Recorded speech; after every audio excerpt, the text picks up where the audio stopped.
My dear friends, my dear God's, my dear masters, అందరి ఆత్మ బంధువులందరికీ ఆత్మ ప్రమాణం తెలియజేస్తూ ఈరోజు ఈ కార్యక్రమాన్ని ప్రారంభించే ముందు మన ప్రియతమైన గురువులైనటువంటి బ్రహ్మర్షి పత్రిజీ గారికి, మా యొక్క గ్రాండ్ మాస్టర్ మాతార్ బాబాజీ గారికి ప్రత్యేక ఆత్మ ప్రమాణాలు తెలియజేస్తూ ఈరోజు ఈ కార్యక్రమాన్ని ప్రారంభించుకుంటున్నాం.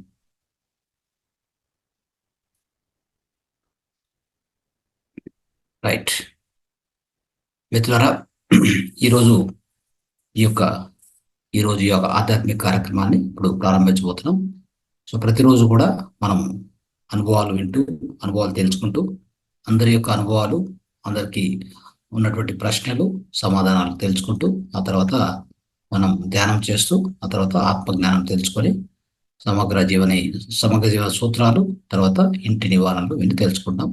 అయితే ఈరోజు ఈ కార్యక్రమంలో మొట్టమొదటిగా మనం ఆత్మజ్ఞానం తెలుసుకుంటాం. ఈరోజు ఈ యొక్క అద్భుతమైనటువంటి ఆత్మజ్ఞానాన్ని మనతో పంచుకోవడానికి ఇప్పటికే మన యొక్క సీనియర్ మాస్టర్ అయినటువంటి శ్రీనివాస్ సార్ గారు వచ్చారు. సో వారిని వేదికకు స్వాగతం కోరుతూ ఈ యొక్క కార్యక్రమాన్ని ప్రారంభించుకుందాం. Welcome sir. Yes sir. అందరికీ హృదయపూర్వక నమస్కారాలు. నమస్తే సార్. మహావతార్ ఫౌండేషన్ ద్వారా మరి ఎంతో మందికి జ్ఞానాన్ని అందిస్తున్న మీ అందరికీ నమస్కారాలు సార్. నమస్తే sir. Thank you very much. రెండోసారి నన్ను మళ్ళీ ఈ కార్యక్రమానికి ఆహ్వానించినందుకు చాలా సంతోషం. Yes sir. Thank you very much. Thank you sir. ఇంతకు ముందు మనం లోబ్సాంగ్ రాంపా గురించి చెప్పుకున్నామండి. ఈరోజు మేడం గారు మిలారప్ప జీవిత చరిత్ర చెప్పండి సార్ అన్నారు. నిజానికి నేను ధ్యానంలోకి వచ్చిన కొత్తలో చదివిన పుస్తకం అండి. అందరూ ధ్యానంలోకి వచ్చిన కొత్త వాళ్ళు అందరూ చదివిన బుక్ అది. ప్రతి ఒక్కరు చదువుతారు. మిలారప్ప జీవిత చరిత్ర. ఆయన గురించి తెలుసుకునే ముందు ఆయన గురించి పత్రి సార్ చెప్పిన ఒక మాట నాకు ఎప్పుడు గుర్తు. ధ్యానంలోకి వచ్చేవాళ్ళు మిలారప్ప జీవిత చరిత్ర చదవకుండా ధ్యానం చేయకండి అంటాడు.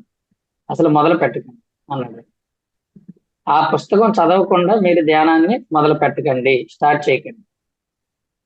ముందు ఆ పుస్తకం చదివిన తర్వాత ధ్యానాన్ని స్టార్ట్ చేయండి అన్నాడు. అది ఎప్పటికీ గుర్తుంటుందన్న. అది దాని వెనకాల నిజంగా చాలా గొప్ప విషయం. ఎందుకంటే సహజంగా ధ్యానంలోకి వచ్చిన వాళ్ళు ఎన్నో అవాంతరాలు, ఆటంకాలు ఎదురైనప్పుడు వెంటనే ఈ ధ్యానాన్ని మానేస్తుంటాం, సాధన మానేస్తుంటాం. ఎక్కువ మంది జరిగేది అదే పరిస్థితి. చాలా మంది అసలు వచ్చిన వాళ్ళే తక్కువ. ఆ వచ్చిన వాళ్ళు కూడా కొంతకాలం సాధన చేసి వదిలేసే వాళ్ళే ఎక్కువ. చివరిదాకా సాధనను కొనసాగించే వాళ్ళు బహు తక్కువ. ఇది ఇప్పుడు మనం అనుభవపూర్వకంగా తెలుసుకుంటున్నాం, చూస్తున్నాం. కానీ భగవద్గీతలోనే కృష్ణుడు చెప్పాడు, మనుష్యానాం సహస్రేషు కచ్చిత్ యదతి సిద్ధయే యతతామపి సిద్ధానా కచ్చిన్మా వేత్తి తత్వతః. అంటే వేల కొలది మనుషుల్లో కొంతమందికో ఈ యోగ సిద్ధిని పొందాలి అనే తపన, కోరిక ఉంటుంది. అందరికీ ఉండదు. వేల కొలది మనసుల్లో కొద్ది మందికో ఉంటుంది. వేలల్లో ఒకడికి ఉంటుంది, నేను ఒక యోగ సిద్ధిని పొందాలి, యోగిని అవ్వాలి, బుద్ధత్వాన్ని సాధించాలి అనే ఆలోచన చాలా తక్కువ మందికి ఉంటుంది. అయితే ఆ ఉన్న వాళ్ళలో యతతామపి సిద్ధానం, అలా సిద్ధపడిన వాళ్ళు, ఆ యోగ సిద్ధి కోసం సిద్ధపడిన వాళ్ళు కచ్చిన్మా వేత్తి తత్వతః, నిజానికి దాని తత్వాన్ని సంపూర్ణంగా ఆ స్థితిని పొందే వాళ్ళు చాలా చాలా చాలా తక్కువ, బహు తక్కువ. సగంలోనే చాలా మంది విరమించేస్తుంటారు. అసలు ఇందులోకి రాని వాళ్ళే చాలా ఎక్కువ, వచ్చిన వాళ్ళలో కూడా చాలా మంది సగంలోని కొంత ఏవో ఆటంకాలు ఎదురైనప్పుడు పరిస్థితులకి తట్టుకోలేక బోరు కొట్టి ఇందులో నాకేమీ కనబడట్లేదు అని ఏదో ఆశతో వచ్చి ఏదో కోరికలతో ఈ మార్గంలోకి వచ్చి వాళ్ళు అనుకున్నవి జరగపోయేసరికి ఈ మార్గాన్ని పూర్తిగా వదిలిపెట్టేసి విరమించేయడం జరుగుతుంది. అయితే అత్రిసారి చెప్పడంలో చాలా గొప్ప అర్థం ఉంది. మిలారప్ప జీవిత చరిత్ర చదివితే, ఆ బుక్ చదివితే, ఆయన జీవితాన్ని గురించి తెలుసుకుంటే ప్రతి ఒక్కరూ కూడా సాధన అనేది ఎలాంటి పరిస్థితుల్లోని వదిలిపెట్టకూడదు అని అందరికీ అర్థమవుతుంది. ఆ పుస్తకం యొక్క థీమ్ అది. నిజానికి మనం ముందు తెలుసుకోవాల్సింది ఏంటంటే, మనం అందరం దేనికోసం ఉన్నామంటే నేర్చుకోవడానికి ఉన్నాం. నేర్చుకోవడం మన మన పని ఏంటి అంటే, మన లక్ష్యం ఏంటంటే నేర్చుకోవడం. అత్రి సార్ని ఒకసారి ఒకరు అడిగారు, సార్ మనది ఏ సాంప్రదాయం అండి?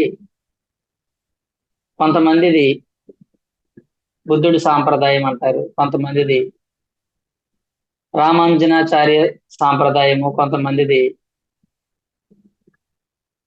ఆదిశంకరాచార్య సాంప్రదాయం. ఇలా రకరకాల సాంప్రదాయాలు ఉన్నాయి. ప్రతి ఆధ్యాత్మిక సంస్థ ఏదో ఒక సాంప్రదాయానికి చెంది ఉంటుంది.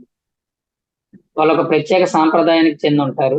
మరి మనది, మన పిరమిడ్ అనేది దేనికి ఏ సాంప్రదాయానికి చెందినది అని అడిగితే పత్రిసారి దానికి ఆన్సర్ చెప్పారు, మనది నేర్చుకునే సాంప్రదాయము అన్నారు ఆయన. మనది నేర్చుకునే సాంప్రదాయం, ఇది మన సాంప్రదాయం. మనం అందరం ఇక్కడికి ఎందుకు వచ్చాం? నేర్చుకోవడానికి వచ్చాము. ఈ నేర్చుకోవడంలో రెండు రకాలుగా ఉంటుందండి. నేర్చుకోవడం, ఈ లెర్నింగ్ అనేది రెండు రకాలుగా ఉంటుంది. బోధించడం ద్వారా నేర్చుకుంటారు కొంతమంది. మనం ఏదైనా బోధించడం, తెలుసుకున్న సత్యాన్ని చెప్పడం ద్వారా నేర్చుకుంటారు కొంతమంది. ఎక్కువ మంది చూసి నేర్చుకుంటారు. వాళ్ళ జీవితాన్ని చూసి నేర్చుకునే వాళ్ళే ఎక్కువ ఉంటారు. రెండు రకాల లెర్నింగ్స్ ఉంటాయి. చూసి నేర్చుకునేది, బోధన విని నేర్చుకునేది, తెలుసుకొని చెప్పడం ద్వారా, వాళ్ళ మాటలు వినడం ద్వారా నేర్చుకునేది, బోధన ద్వారా నేర్చుకునేది, అలాగే చూసి నేర్చుకునేది. ఈ మిలారప్ప జీవిత చరిత్రలో ఆయన ఆయన ఆయన నుంచి మనం, ఆయన జీవితంలో ఆయన బోధన నుంచి నేర్చుకునే దానికన్నా ఆయన జీవితాన్ని నుంచి నేర్చుకునేదే ఎక్కువ ఉంటుంది. ఆయన బోధనలు ఎక్కువ ఉండవు.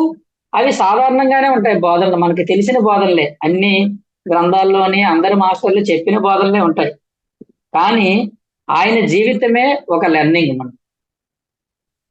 మనం తెలుసుకోవాల్సింది మిలారప్ప జీవిత చరిత్రలో ఆయన బోధన నుంచి కాదు మనం నేర్చుకోవాల్సింది, ఆయన జీవితం నుంచి మనం నేర్చుకోవాలి. ఈ నేర్చుకోవడంలో ఇది ఒక రకం. మనం ఎలాగైతే ఇప్పుడు చెట్టు ఉందనుకోండి, చెట్టు నుంచి స్థిరంగా ఉండడం నేర్చుకోవాలి మనం. అది ఏమీ చెప్పదు మీరు స్థిరంగా ఉండండి అని, కానీ దాన్ని చూసి మనం నేర్చుకుంటాం. ఒక కుక్క ఉందనుకోండి, కుక్క నుంచి విశ్వాసం నేర్చుకుంటాం. ఆ విశ్వాసంగా ఉండండి అని ఏం చెప్పదు, అది విశ్వాసం, దాని జీవితం నుంచి మనం నేర్చుకుంటాం. అది విశ్వాసంగా ఉండడం చూసి నేర్చుకుంటాం. ఒక పిల్లి ఉందనుకోండి, అది కాముగా ఉంటుంది, ఆ కాముగా ఉండడం నేర్చుకుంటాం పిల్లిని చూసి. అలా ఎన్నో విషయాల నుంచి, ఎన్నో జంతువులు అవేమి మనకు బోధించకుండానే చూసి నేర్చుకున్నట్టే మనం కూడా చూసి నేర్చుకోవడం అనేది ఎక్కువగా ఉంటుంది. ముఖ్యంగా మన చుట్టాలు, బంధువులు, స్నేహితులు మనం చెప్పేది వినరు. మనం చెప్పే దాని నుంచి నేర్చుకోరు. వాళ్ళు ముఖ్యంగా దేని నుంచి నేర్చుకుంటారంటే, మన చుట్టాలైనా, స్నేహితులైనా, బంధువులైనా మనం చూసి నేర్చుకుంటారు. మన జీవితం నుంచి నేర్చుకుంటారు వాళ్ళంతా. మన జీవితం చూసి ఎందుకంటే చిన్నప్పటి నుంచి మన జీవితం చూశారు కనుక మనం ఒక సాధారణంగా ఉన్నాం కాబట్టి ఇప్పుడు మనం చెబితే ఆ మాటలు వాళ్ళకి చెవికి ఎక్కువ. కానీ మన జీవితంలో ఈ మార్గంలో, ఈ ఆధ్యాత్మిక మార్గంలోకి వచ్చిన తర్వాత మన జీవితంలో వచ్చిన మార్పులు, మన విధానం, మన నడవడికలో వచ్చిన మార్పులు, మనం మాట్లాడే విధానంలో మార్పులు, మన జీవితాన్ని ఎలా మలుచుకున్నాం, ఇవన్నీ చూసి మన దగ్గర వాళ్ళందరూ మనం చూసి నేర్చుకుంటారు. కనుక మనం తెలుసుకోవాల్సింది ఏంటంటే, అందరూ మనం చెబితే వినరు. నేను ఎంత చెప్తున్నానండి వినట్లేదండి అంటే వినరండి. చెబితే నేర్చుకునే వాళ్ళు చాలా రేర్ గా ఉంటారు. అంత స్థితిలో ఉంటే గానీ వాళ్ళు అర్థం చేసుకోలేరు. కానీ ఎక్కువ శాతం నేర్చుకునేది చూసి నేర్చుకునే వాళ్ళే ఎక్కువ మంది ఉంటారు. మనల్ని చూసి నేర్చుకునేవాళ్ళు. ఇతరులు మనల్ని తిడుతున్నా మనం సహనం వహించామనుకోండి, అది చూసి మనల్ని నేర్చుకుంటారు. నువ్వు సహనంగా ఉండంటే ఎవరు నేర్చుకోరు. కానీ మనం సహనాన్ని చూసి బాగా నేర్చుకుంటారు. కాబట్టి జీవితాన్ని బట్టి నేర్చుకునేది ఎక్కువ ఉంటుంది. అలాంటి యోగులలో, అలాంటి మాస్టర్లలో ఒకానొక గొప్ప మాస్టర్ మిలారెప్ప. మిలారెప్ప జీవితం నుంచి మనం ఎన్నో ఎన్నో పాఠాలు నేర్చుకోవచ్చు.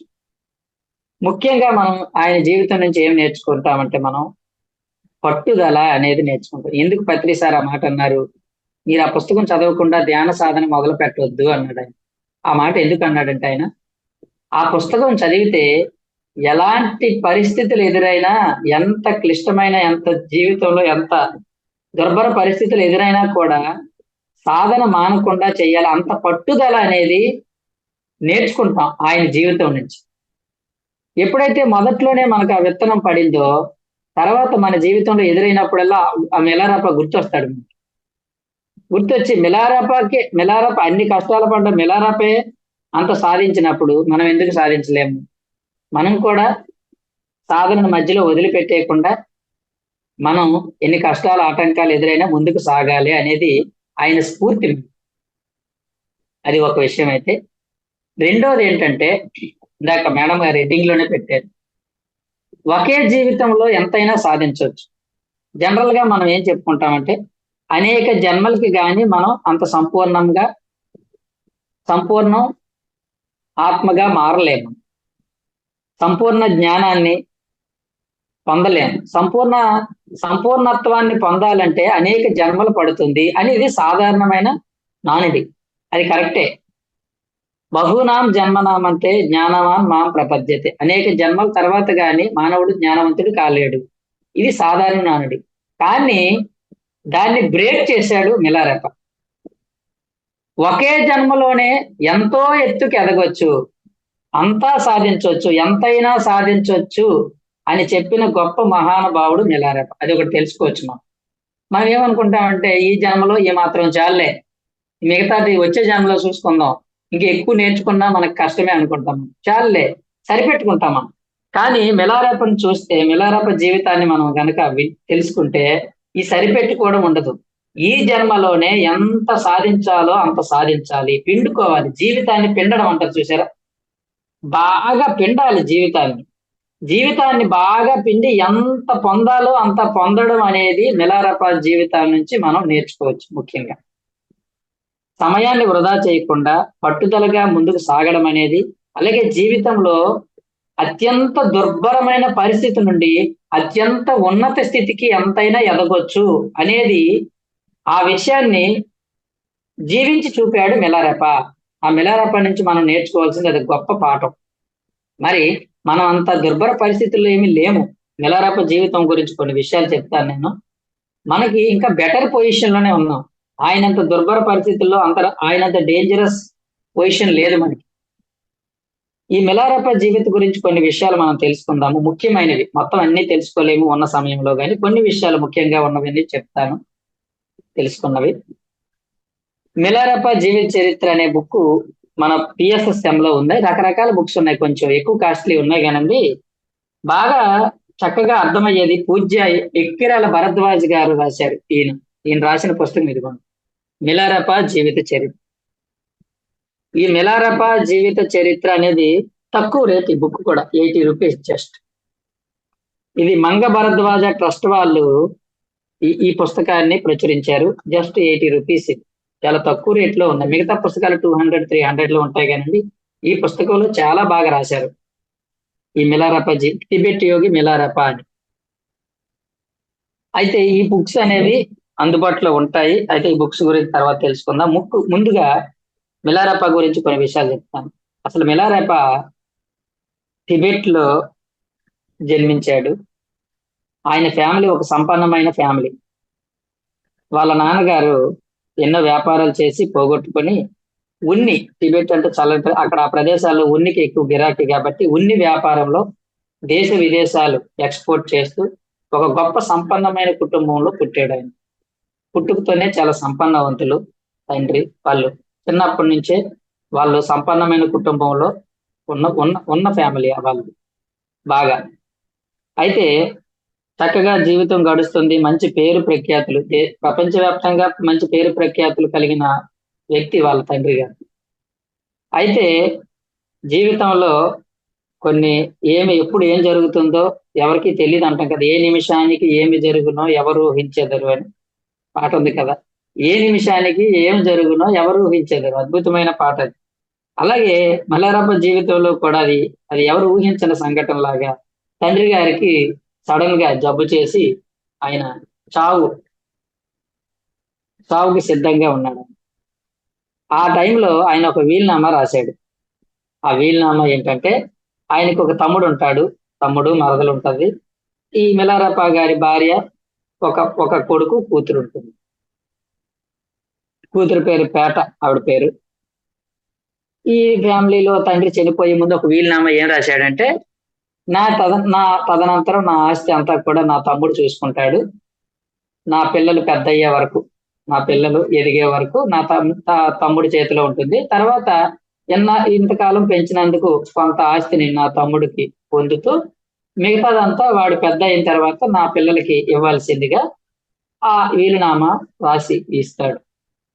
అయితే ఆయన చనిపోయిన తర్వాత కొంతకాలం వాళ్ళ తల్లి పిల్లలు ఇద్దరూ కలిసి వాళ్ళ చిన్నాన్న దగ్గర పెరుగుతారు. అయితే ఆ చిన్నాన్న, ఆ పిన్ని ఉంటుంది. వాళ్ళిద్దరూ కూడా చాలా మూర్ఖులు, దురాచాపరులు.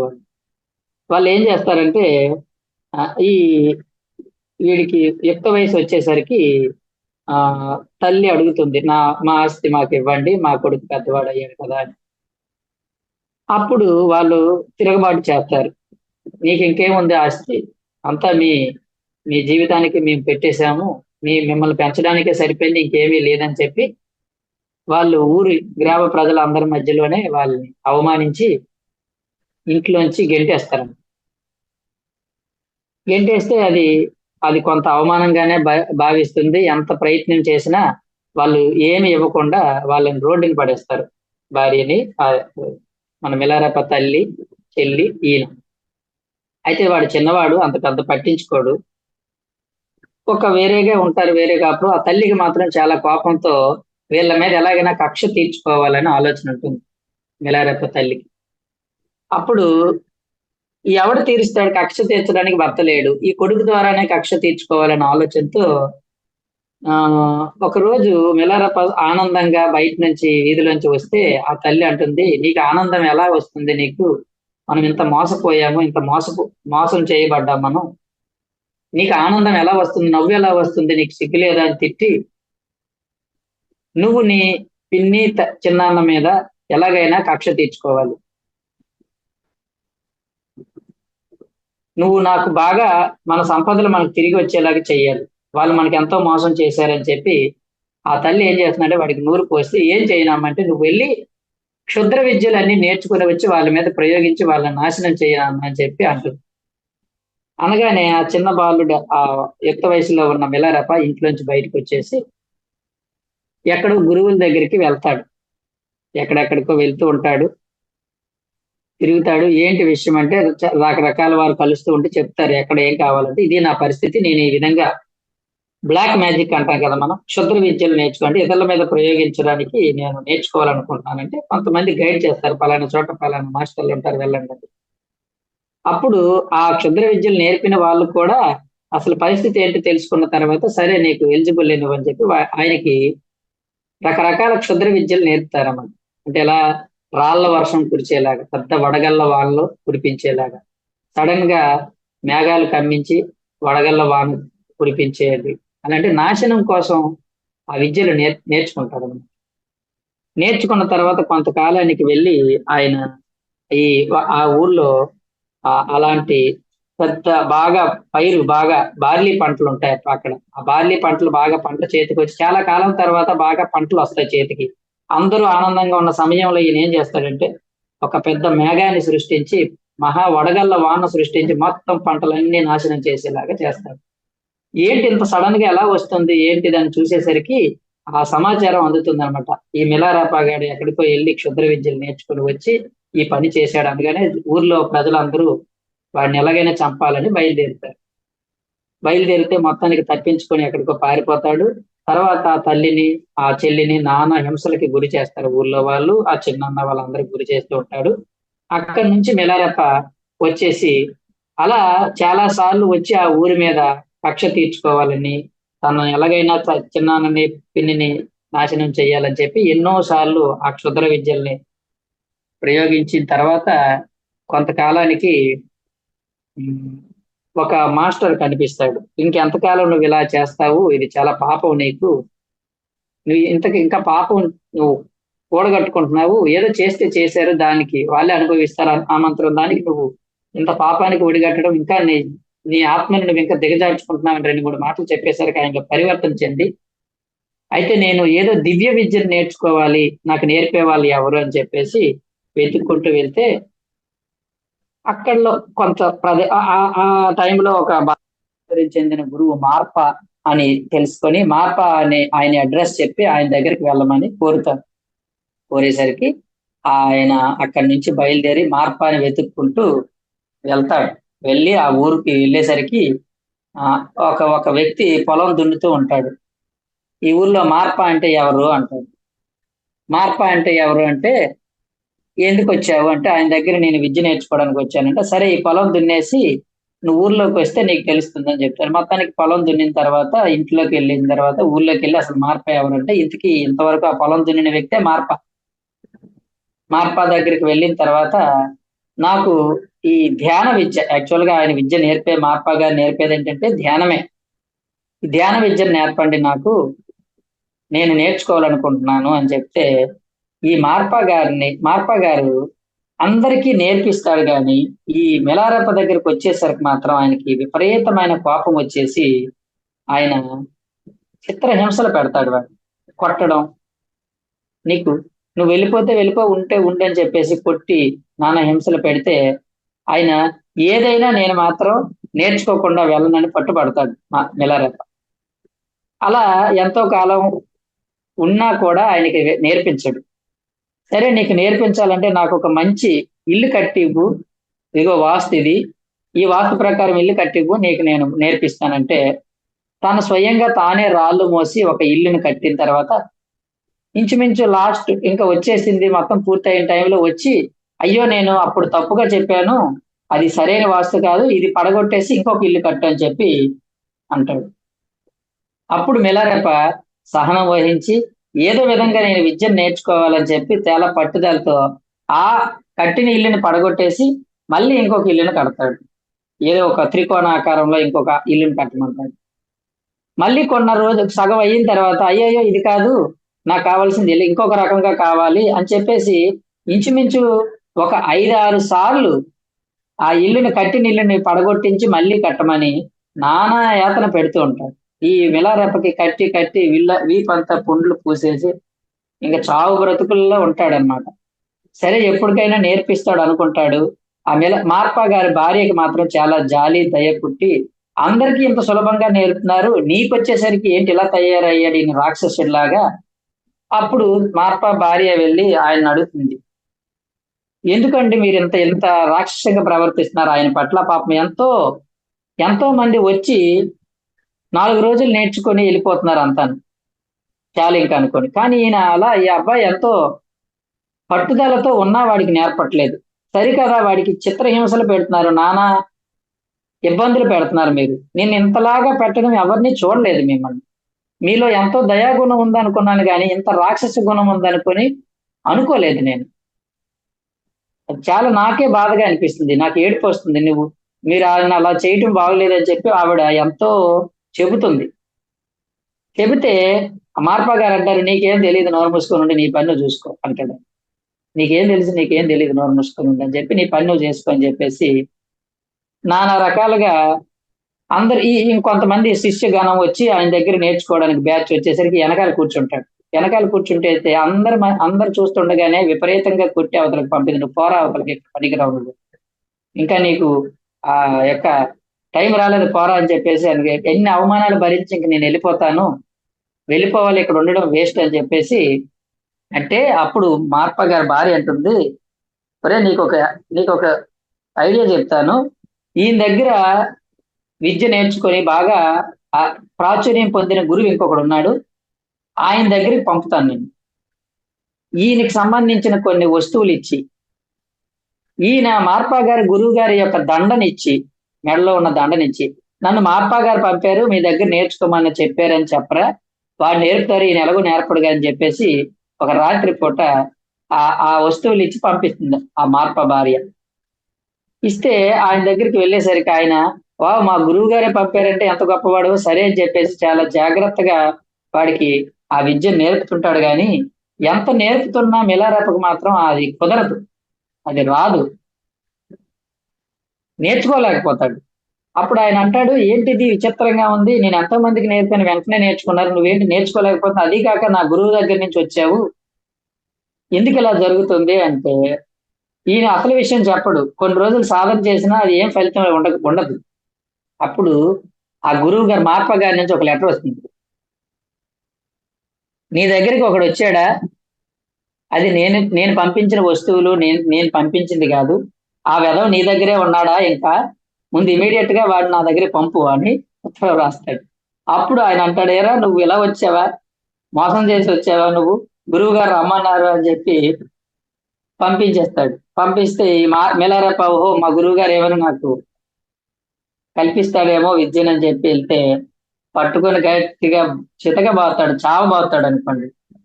చావబాతే ఇంకా భరించలేక ఇంకా నాకు వద్దు వద్దు అన్న పరిస్థితి వస్తుంది. అలాంటి పరిస్థితి వచ్చి కొన్నాళ్ళ తర్వాత అంతా అయిపోయిన తర్వాత ఇంకా చివరి స్థితిలో నేను ఇంక వెళ్ళిపోతాను, నాకు గురువు గారి నా మీద ప్రేమ లేదు, ఇంకా నాకు ఆయన మీద లేదు అని చెప్పి వెళ్ళిపోతున్నప్పుడు అప్పుడు మహాత్మా గారు ఒక పరిస్థితి వచ్చినప్పుడు వాడిని పిలిచి బాగా గుండెకి హత్తుకొని, ఏ గురువుకైనా నీలాంటి శిష్యుడు దొరకడం మహా అదృష్టం రా, అది నేను ఎన్నో జన్మలు చేసిన పుణ్యం వల్ల నువ్వు వచ్చావు నా దగ్గరికి. ఎంతో మంది శిష్యులు వస్తారు, కానీ ఇలాంటి శిష్యుని నేను ఇంతవరకు చూడలేదు, నీలాంటి వాడు నా దగ్గరికి రావడం నాకు ఎంతో అదృష్టం అని చెప్పి ఏడుస్తాడు. మార్ప ఏడుస్తాడు. ఏడ్చి, నీకు నేను విద్యను నేర్పే టైం వచ్చింది, నీకు నేర్పిస్తాను అని చెప్పేసి అంటే, ఇన్నాళ్ళు ఎందుకు గురువు గారు నేర్పలేదంటే అప్పుడు చెప్తాడన్నమాట, రే నువ్వు ఎంతో పాపం మూట కట్టుకున్నావు, ఎంతో హింస చేశావు, ఆ హింస అంతా ఇప్పుడే కరిగిపోవాలి, నువ్వు చేసిన పాపం అంతా ఇప్పుడే కరిగిపోతే గాని నువ్వు దానికి అర్హుడు కాదు. ఆ అర్హత పొందాలంటే ఈ జన్మలోనే ఇప్పుడే నీకు మొత్తం నువ్వు చేసిన పాపం అంతా కూడా కరిగిపోవాల్సిందే. దానికోసం ఇన్ని పరీక్షలు ఇంత హింసలు పెట్టాల్సి వచ్చింది, అంతేగాని నిన్నేదో బాధ పెట్టాలని కాదని చెప్పేసరికి ఆ మిలారెప ఆ గురువు గారి కాళ్ళ మీద పడి సంతోషంగా అప్పుడు గురువు గారు మార్ప గారు ఆ విద్య నేర్పుతాడనమాట. అంటే నేను ఇప్పుడు ఎంత సింపుల్ గా చెప్పేశాను, కానీ ఆ పుస్తకం చదువుతున్న కొద్దీ గొప్ప సినిమా చూసినట్టు ఉంటుంది. ఆ మిలారెప పడే కష్టాలు అవన్నీ ఇప్పుడు నేను సింపుల్ గా చెప్పేశాను, టైం లేదు కాబట్టి. కానీ మనం చదివితే నిజంగా ఇన్ని కష్టాలు పడి కూడా ఉంటారా నేర్చుకునే వాళ్ళు చివరి దాకా అనిపిస్తుంది. అప్పుడు గురువు గారు ఒక గుహ లాంటిది ఏర్పాటు చేసి, ఒక గదిలాగా ఒక చీకటి సొరంగం లాంటిది ఏర్పాటు చేసి ఆ గదిలోనే ఆయన ఉండి కొంతకాలం తిండి నిద్ర లేకుండా ధ్యాన సాధనలో ఉండమని చెప్పినప్పుడు అప్పుడప్పుడు నేను పిలుస్తాను, వచ్చి నీ జీవితంలో వచ్చిన అనుభవాలను నువ్వు చెప్తూ ఉండు అని చెప్పి ఆ మిలారెపను కొన్నిసార్లు బయటికి తీసుకొచ్చి కొన్ని అనుభవాలు చెప్పించినప్పుడు అవి చూసి చాలా ఆశ్చర్యపోతాడు మార్ప. తర్వాత ఆయన సాధన పరిపూర్ణం అయిన తర్వాత మార్ప గారు, ఇంక నువ్వు నా దగ్గరికి ఉండాల్సింది కాదని చెప్పేసి, ఇక నేను కూడా దేహ విరమణ చేయాల్సిన సమయం వచ్చింది, నువ్వు ఇక్కడ కాదు, నువ్వు లోక కళ్యాణం కోసం నువ్వు వెళ్ళాలి, నువ్వు సాధన అయిపోయింది, బోధన మొదలు పెట్టాలని చెప్పి ఆ బోధన కోసం ఆయన్ని ఇతర ప్రదేశాలకు పంపినప్పుడు ఆయన అక్కడి నుంచి బోధన మొదలు పెడతాడు అనమాట. ఆయన బోధన మొదలు పెట్టిన కాలంలో ఎక్కువ పండితులు ఉండే టైం, అది సమయం. ఎక్కువ పండితులు అంటే పాండిత్యం ద్వారా ఒకరినొకరు ఓడించుకోవడం, నేను గొప్ప అంటే నేను గొప్ప అనుకుంటూ ఉంటారు. కానీ అందరికంటే ఎక్కువగా ఈ మిలారెప్ప చుట్టూ ఎక్కువ మంది శిష్యులు చేరి ఉండడం వల్ల అందరు పండితులకి కొంచెం అసూయ వచ్చింది. ఎవడు వీడు, మనం అందరం ఇంత పాండిత్యం ఉంది మన దగ్గర, ఎవడూ లేడు, ఆయన దగ్గర ఎందుకు అంతమంది చేరుతున్నారని చెప్పి కొంతమంది ఆయన ఎలా అయినా ఓడించాలి, వాడికి ఏమీ లేదని తెలియజేయాలని చెప్పి కొంతమంది పండితులు చేరి ఆయనతో వాగ్వేదానికి దిగుతారు. అందులో గేషే అని చెప్పి ఒకడు ఉంటాడు. ఆయన గొప్ప పండితుడు. నువ్వు కొన్ని ప్రశ్నలు అడిగి దాని గురించి ఆన్సర్ చెప్పమంటే అప్పుడు మిలారెప్ప చెప్పను అంటాడు. నాది పాండిత్యం వల్ల వచ్చిన జ్ఞానం కాదు, నాది సాధనా మార్గం. సాధన ద్వారా జ్ఞానం వస్తుంది తప్ప పుస్తకాలు చదవడం వల్ల జ్ఞానం రాదు. మీరు పుస్తకాలు చదవడం వల్ల పాండిత్యం పొందారు, మీకు జ్ఞానం ఉందనుకుంటున్నారు కానీ లేదు. సాధన వల్లే నిజమైన జ్ఞానం వస్తుంది. నాది సాధనా మార్గం, నేను సాధన నేర్పుతాను తప్ప నేను ఇంక వేరే ఏమీ నేర్పనని చెప్పేసి ఆయన చెప్పడంతో ఆ గేషే వాళ్ళందరికీ కూడా ఆయన్ని ఎలాగైనా, అప్పటికే చాలా ప్రాచుర్యం పొంది, ఒక బుద్ధుడు ఎంత ప్రాచుర్యాన్ని పొందుతాడో మిలారెప్ప అంత ప్రాచుర్యాన్ని పొందుతాడు. పొంది ఎంతో మంది శిష్యులకి ఎంతో బోధన చేస్తాడు. జీవితంలో ఉన్న గొప్ప బోధనలను ఆయన చేస్తూ ఉంటాడు. మన ఇప్పుడు బుద్ధుడు ఎలాంటి బోధన చేస్తాడో ఆయన అలాంటి బోధన చేస్తూ ఎంతో మందిని బుద్ధ మార్గంలోకి, ధ్యాన మార్గంలోకి, జ్ఞాన మార్గంలోకి తీసుకొస్తాడు. కొన్ని వేల మంది ఆయన ద్వారా మారిన వాళ్ళు ఉంటారు. అయితే ఆ సమయంలోనే ఈ గేషే వీళ్ళకి కొంచెం అసూయ కలిగి, వీడుంటే మనకి పేరు ఉండదు, ప్రఖ్యాతి ఉండదు, మనల్ని ఎవడు చూడట్లేదని చెప్పి వీడిని ఎలాగైనా మనం కొంచెం తగ్గించాలి, వీడిని ఉండకుండా చెయ్యాలని చెప్పేసి ఆ రోజుల్లో ఏంటంటే ఇంకా చంపడమే ఏదో వంకతో. ఆ గేషే దగ్గర ఆయన ఆయన ప్రియరాలు ఉంటే ఆవిడని పంపించి కొంచెం విషంతో నిండిన పెరుగునిస్తాడన్నమాట మిలారెప్పకి. ఇస్తే ఆవిడ వెళ్ళి ఇస్తే, ఇప్పుడే కాదు దానికి సమయం ఉంది, అప్పుడు నా దగ్గరికి తీసుకురా, నేను ఖచ్చితంగా నేను తీసుకుంటాను అంటే ఆవిడ వెళ్ళి అంటుందన్నమాట, మిలారెప్పకి అన్నీ తెలుసండి, ఆయనకి అర్థమైపోయింది అంటే అంత సీన్ ఏం లేదు, వాడికి ఏమి తెలియదు, ఊరికే అలా నమ్మిస్తున్నాడు ప్రజల్ని, ఆడికి అంత పవర్స్ ఏమి లేవు, అంత సిద్ధులు ఏమీ లేవు అంటాడు. అంటే కొంతకాలం తర్వాత మళ్ళీ ఈవిడ్ని పుష్ చేసి, నువ్వు చేస్తే నీకు పలానా బహుమానాలు ఇస్తాను, నిన్ను పెళ్లి చేసుకుంటాను అని చెప్పి ఆవిడ్ని ఏదో విధంగా, ఆవిడకి ఇష్టం లేకపోయినా ఆ విషంతో కూడిన ఆహారాన్ని తీసుకెళ్లి ఇమ్మంటాడు. ఆవిడ వెళ్ళి ఇస్తూ ఉంటే అప్పుడు మిలారెప్ప అంటాడు, ఓహో ఇన్నాళ్ళకి నీకు సరైన సమయం వచ్చింది, నువ్వు ఇచ్చిన ఆహారాన్ని నేను తింటాను, తిన్న తర్వాత నీవు ఇవ్వడం వల్ల నువ్వేం పొందాలనుకుంటున్నావు అది పొందుతావు అని ఏదైతే వాడు ఇస్తానని చెప్పాడో అవన్నీ చెప్పేస్తాడు మిలారెప్ప. చెప్పగానే ఆవిడకి ఆశ్చర్యం కల్పించి, నన్ను క్షమించండి, మీలాంటి మహాత్ములకి నేను ఇలా చేయాల్సి వచ్చానంటే, నువ్వు కాదు నువ్వు క్షమించాల్సింది, నువ్వు మంచి సమయానికి వచ్చావు, నేను ఇక శరీరాన్ని వదిలిపెట్టాల్సిన సమయం వచ్చింది, తప్పకుండా నేను తీసుకుంటాను.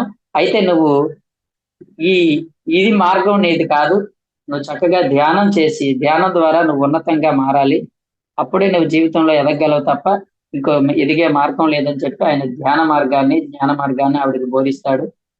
బోధించిన తర్వాత ఆయన ఆ విషం తిన్న కొన్ని రోజులకి ఆయన బాగా సిక్ అయ్యి శరీరాన్ని కొంతకాలానికి వదిలిపెట్టే సమయం వచ్చే ముందు ఆ గేషే మళ్ళీ వస్తాడు.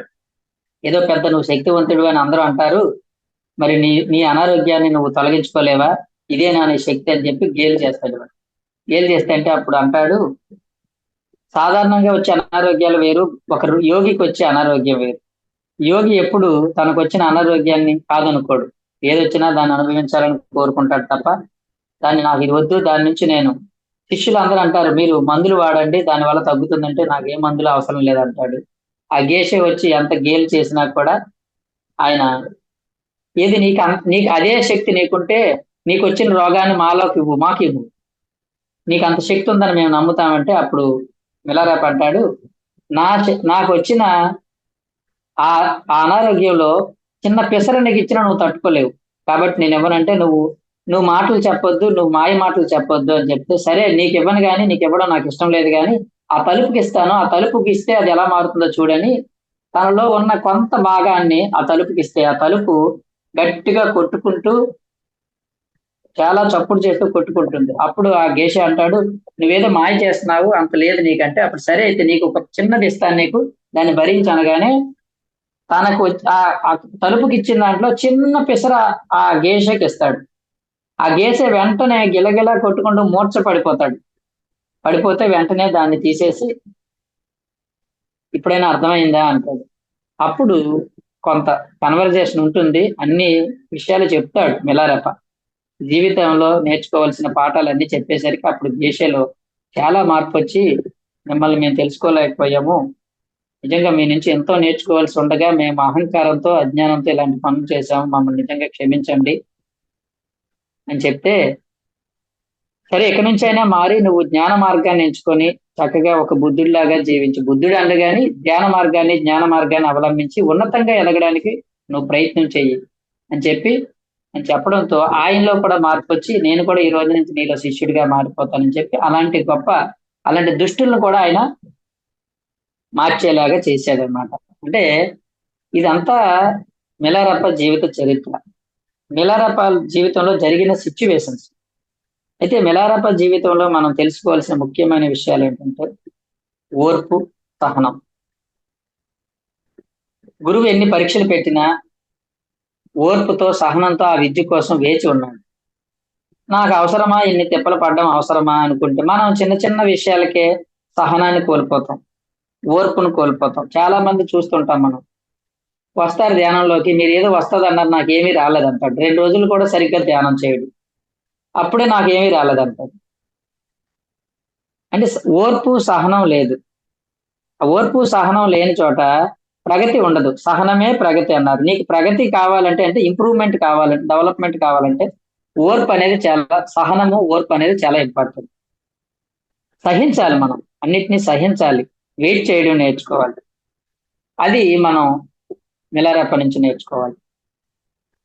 అలాగే శ్రద్ధ, చాలా ఇంట్రెస్ట్ ఉంటుంది. నేను తెలుసుకోవాలి, ఈ జ్ఞానాన్ని పొందాలనే శ్రద్ధ ఆయనకి ఎక్కువ ఉంటుంది. శ్రద్ధ, ఓర్పు, సహనము, అలాగే క్షమాగుణం. చివరిలో ఆయన అందరినీ క్షమిస్తాడు. ఆ చిన్నాన్న, పిన్ని వాళ్ళందరూ కూడా ఆయన చంపాలనుకుంటారు ఈ ఊరు వెళ్తే, మారిపోయిన తర్వాత. కానీ వాళ్ళని క్షమించేసి వాళ్ళకు కూడా ఈ ధ్యాన మార్గాన్ని, జ్ఞాన మార్గాన్ని బోధించిన తర్వాత వాళ్ళు కూడా ఈయనకి శిష్యులుగా మారిపోతారు. ఎవరి మీద ఇంకా కక్ష పెట్టుకోడు. ఇప్పుడు చివరికి ఆ గేష అన్నతను కూడా క్షమిస్తాడు. అందరినీ క్షమించడం అంటే క్షమాగుణం. మన మీద ఎవరు విపరీతంగా ప్రవర్తించినా మనం వాళ్ళు క్షమించడం నేర్చుకోవడం అనేది ఆయన నుంచి మనం నేర్చుకోవచ్చు. కాబట్టి పట్టుదల, ఓర్పు, సహనము, క్షమాగుణం, ఇలా ఎన్నో లక్షణాలను ఆయన జీవిత చరిత్ర నుంచి మనం నేర్చుకోవచ్చు. ఇవన్నీ ఒక యోగికి ఉండవలసిన లక్షణాలు, యోగ లక్షణాలు. అంతేకాకుండా నిరంతర సాధన, అది ఒకటి నేర్చుకోవాలి ఆయన దగ్గర. ఎప్పుడు సాధనలోనే ఉండడం, తీవ్రమైన సాధన. తీవ్రమైన ధ్యాన సాధననే తపన, తపనతో చేసే సాధననే తపస్సు అంటాం. తపస్సు అంటే 2 అర్థాలు ఉన్నాయి. శరీరాన్ని తప్పింప చేసుకోవడం అంటే మన శారీరక అవసరాలను తగ్గించుకోవడాన్ని తపస్సు అంటారు. తిండి తగ్గించుకోవడం, నిద్ర తగ్గించుకోవడం, సంసార విషయాలు తగ్గించుకోవడం, ప్రాపంచిక విషయాలను తగ్గించుకుంటూ ఉండడాన్ని తపస్సు అంటే. తపహ అంటే తగ్గించుకోవడం, అది ఒక అర్థం ఉంది. ఇంకొక అర్థం ఏంటంటే తపనతో చేసే సాధన. నేను ఎలాగైనా పొందాలి, ఎలాగైనా సాధించాలి, ఎలాగైనా జ్ఞానవంతుని అవ్వాలి, సంపూర్ణమైన జ్ఞానాన్ని సముపార్జించుకోవాలనే తపనతో చేసే సాధననే తపస్సు అని కూడా అంటారు. అప్పుడు తపస్సుకు 2 అర్థాలు ఉన్నాయి. తను తాను తగ్గించుకోవడాన్ని తపస్సు అంటారు, తపహ అంటారు. అలాగే తపనతో, ఏదో ఒక తపనతో చేసే సాధనను కూడా తపస్సు అని అంటారు. కాబట్టి తీవ్రమైన తపస్సు కలిగి ఉండాలి మనం. అంతేగాని ఒక అడుగు ముందుకి 2 అడుగులు వెనక్కి చేస్తూ ఇలా విని అలా వదిలేయకుండా అందరి దగ్గర నుంచి, అందరి జీవితాల నుంచి మనం ఏదో ఒక విషయాలు నేర్చుకోవాలి. రాంపా నుంచి మనం జ్ఞానాన్ని నేర్చుకోవాలి. రాంపా జీవితంలో ఏమి ఉండదు మనకి. ఆయన జీవితంలో నేర్చుకోవడానికి ఏమీ లేదు. కానీ ఆయన బోధన నుంచి నేర్చుకోవాల్సింది చాలా ఉంది. ఆయన అంతా బోధించాడు. ఆయన అంతా పర్సనల్ ఎక్స్పీరియన్స్ గా ఆయన జ్ఞానాన్ని పొందాడు. అదంతా బోధించాడు, పుస్తకం రూపంలో ఇచ్చాడు. ఆయన బోధన ద్వారా ఆయన నుంచి మనం నేర్చుకోవచ్చు. మిలారెప్ప దగ్గర నుంచి ఆయన బోధన తక్కువ, కానీ ఆయన జీవితం నుంచి మనం ఎంతో నేర్చుకోవచ్చు. జీవితం నుంచి మనం ఎన్నో పాఠాలు చక్కగా నేర్చుకోవచ్చు. కాబట్టి మిలారప జీవిత చరిత్ర ప్రతి ఒక్కరూ చదవాలి. చదివితే మనకి ధ్యానంలో చక్కగా ముందుకెళ్తాము. ఎన్ని అవాంతరాలు లేకుండా ఏముంటుంది చెప్పండి? అవాంతరాలు, ఆటంకాలు, కష్టాలు అనేవి ఏ మనిషికైనా ఉంటాయి. అందులోని ఆధ్యాత్మిక మార్గంలో ఉన్న వాళ్ళకి మరీ ఉంటాయి పరీక్షలు. పరీక్షలే ఎప్పుడు ఉంటాయి. ఒక ధర్మ మార్గంలో వెళ్ళాలనుకున్న వాడికి ఎప్పుడు అడుగడుగునా పరీక్షలుంటాయి. మన మార్గాల్లో గట్టిగా అంటే ఎందుకు వస్తాయి పరీక్షలు అంటే, నీకు ఎన్ని మార్కులు వచ్చినాయో చెప్పడం కోసం. నీకు పరీక్షలు ఎందుకు పెడతారు స్కూల్లో? నాయనా నీకు అన్ని వచ్చేసినాయి, వినేశాను, చదివేశాను అనుకుంటున్నావు. కానీ నువ్వు అందులో ఎన్ని మార్కులు వస్తాయో నువ్వు పరీక్ష పెడితే నీ లెవెల్ ఎంతో తెలుస్తుంది. అలాగే ఈ మార్గంలో మనం ఉన్నప్పుడు, ఈ యోగ మార్గంలో మనం ఉన్నప్పుడు మనం ఏమనుకుంటాం? నాకు చాలా సహనంగా ఉంది అనుకుంటాం మనం. కానీ ఆ సహన పరీక్ష వచ్చినప్పుడు మనకి ఎంత సహనం ఉందో తెలుస్తుంది. నాకెవరి మీద అసూయ లేదు అనుకుంటాం మనం. కానీ అలాంటి పరీక్ష వస్తుంది. నాకెవరి మీద ద్వేషం లేదు అనుకుంటాం. ఆ ద్వేషాన్ని ప్రదర్శించే పరీక్ష వస్తుంది మన జీవితంలో. నాకు అసలు కోపం లేదు, నాకు శాంతమే అనుకుంటాం. కానీ ఆ కోపం ప్రదర్శించే పరీక్ష వస్తుంది నీకు. నాకు చాలా దాన గుణం ఉంది, నా దగ్గర ఉన్నది అందరికీ ఇస్తుంటాను అనుకుంటావు. కానీ ఎలా ఉంటుందంటే పరీక్ష, నువ్వు మంచి కోపంలో ఉన్నప్పుడు, ఇంట్లో గొడవలు పడుతున్నప్పుడు ఏ కుక్క వస్తుంది నీ దగ్గరికి. అప్పుడు నువ్వు చాలా కోపం అంతా దాని మీద చూపిస్తే నువ్వు ఫెయిల్ అయినట్టే కదా. అంటే నువ్వు ఉన్నదంతా దాన గుణం ఉంది, కానీ అక్కడ ఫెయిల్ అవుతాం మనం. అంటే ఎటువంటి పరిస్థితులైనా దానాన్ని చేసే గుణం ఉండగలం మన దగ్గర. కాబట్టి ఇవి పరీక్షలు అనేవి ప్రకృతి అనుకోవచ్చు, లేదంటే సృష్టి అనుకోవచ్చు, భగవంతుడు అనుకోవచ్చు. అక్కడి నుంచి పరీక్షలు వస్తాయి. స్కూల్లో టీచర్ పరీక్షలు పెడతాడు. టీచర్ అంటే అన్ని తెలిసినవాడు, అన్ని నేర్చుకున్నవాడు. స్టూడెంట్ అంటే నేర్చుకుంటున్నవాడు. మనందరము స్టూడెంట్స్, నేర్చుకుంటున్నాం. ఇప్పుడు అన్ని నేర్చుకోలేం మనం. మనకంటే ఉన్నతంగా ఎదిగిన వాళ్ళు మనకు పరీక్షలు పెడుతూ ఉంటారు. మనం మనకి ఎక్కడైతే వీక్ గా ఉన్నామో ఆ పరీక్ష పెట్టి అందులో ఓహో నేను ఇంకా ఇక్కడ నేర్చుకోలేదు, నాకు చాలా సహనం ఉంది అనుకున్నాను కానీ అబ్బో సహనం లేదు, నా సహనాన్ని కోల్పోయాను నేను. ఓర్పు తక్కువగా ఉంది, నాకు ఓర్పు ఉందనుకున్నాను కానీ ఓర్పు లేదు. ఇలా మన జీవితంలో మనకి ఈ పరీక్షలు అనేవి ఎందుకు వస్తుంటాయంటే, మనలో ఉన్న లోపాలని మనం తెలుసుకుంటూ దాన్ని సరిదిద్దుకోవడానికి వస్తుంటాయి పరీక్షలు. కాబట్టి ఎన్నో పరీక్షలు తట్టుకున్నాడు కాబట్టి మిలారెప అంత గొప్ప ఉన్నతంగా మారాడు. మనం కూడా ఈ యోగ మార్గంలో, ధ్యాన మార్గంలో, బుద్ధ మార్గంలో సంపూర్ణ జ్ఞానాన్ని పొందాలనుకునే లక్ష్యంతో ఉన్నాం కాబట్టి మనలాంటి వారికి ఆయన జీవితం ఎంతో స్ఫూర్తిదాయకము. ఎంతో మంది జీవితాల్లో స్ఫూర్తి మనకి. అందులో ఒక మహానుభావుడు మిలారెప. కాబట్టి మనం తెలుసుకోవాల్సింది ఏంటంటే, నేను ఒక మాస్టర్ దగ్గరే నేర్చుకుంటాను అన్నది మన పిఎస్ఎస్ఎంకి విరుద్ధము. పిఎస్ఎస్ఎంలో అందరి దగ్గర నుంచి నేర్చుకోవడం ఉంటుంది. మనది నేర్చుకునే సాంప్రదాయం. మిలారెప నుంచి ఏమి నేర్చుకోవాలి, అది మనం మస్తకంలో ఉంచుకోవాలి. ఎప్పుడైనా అలాంటి పరిస్థితులు వచ్చినప్పుడు మిలారెపని గుర్తు చేసుకోవాలి మనం.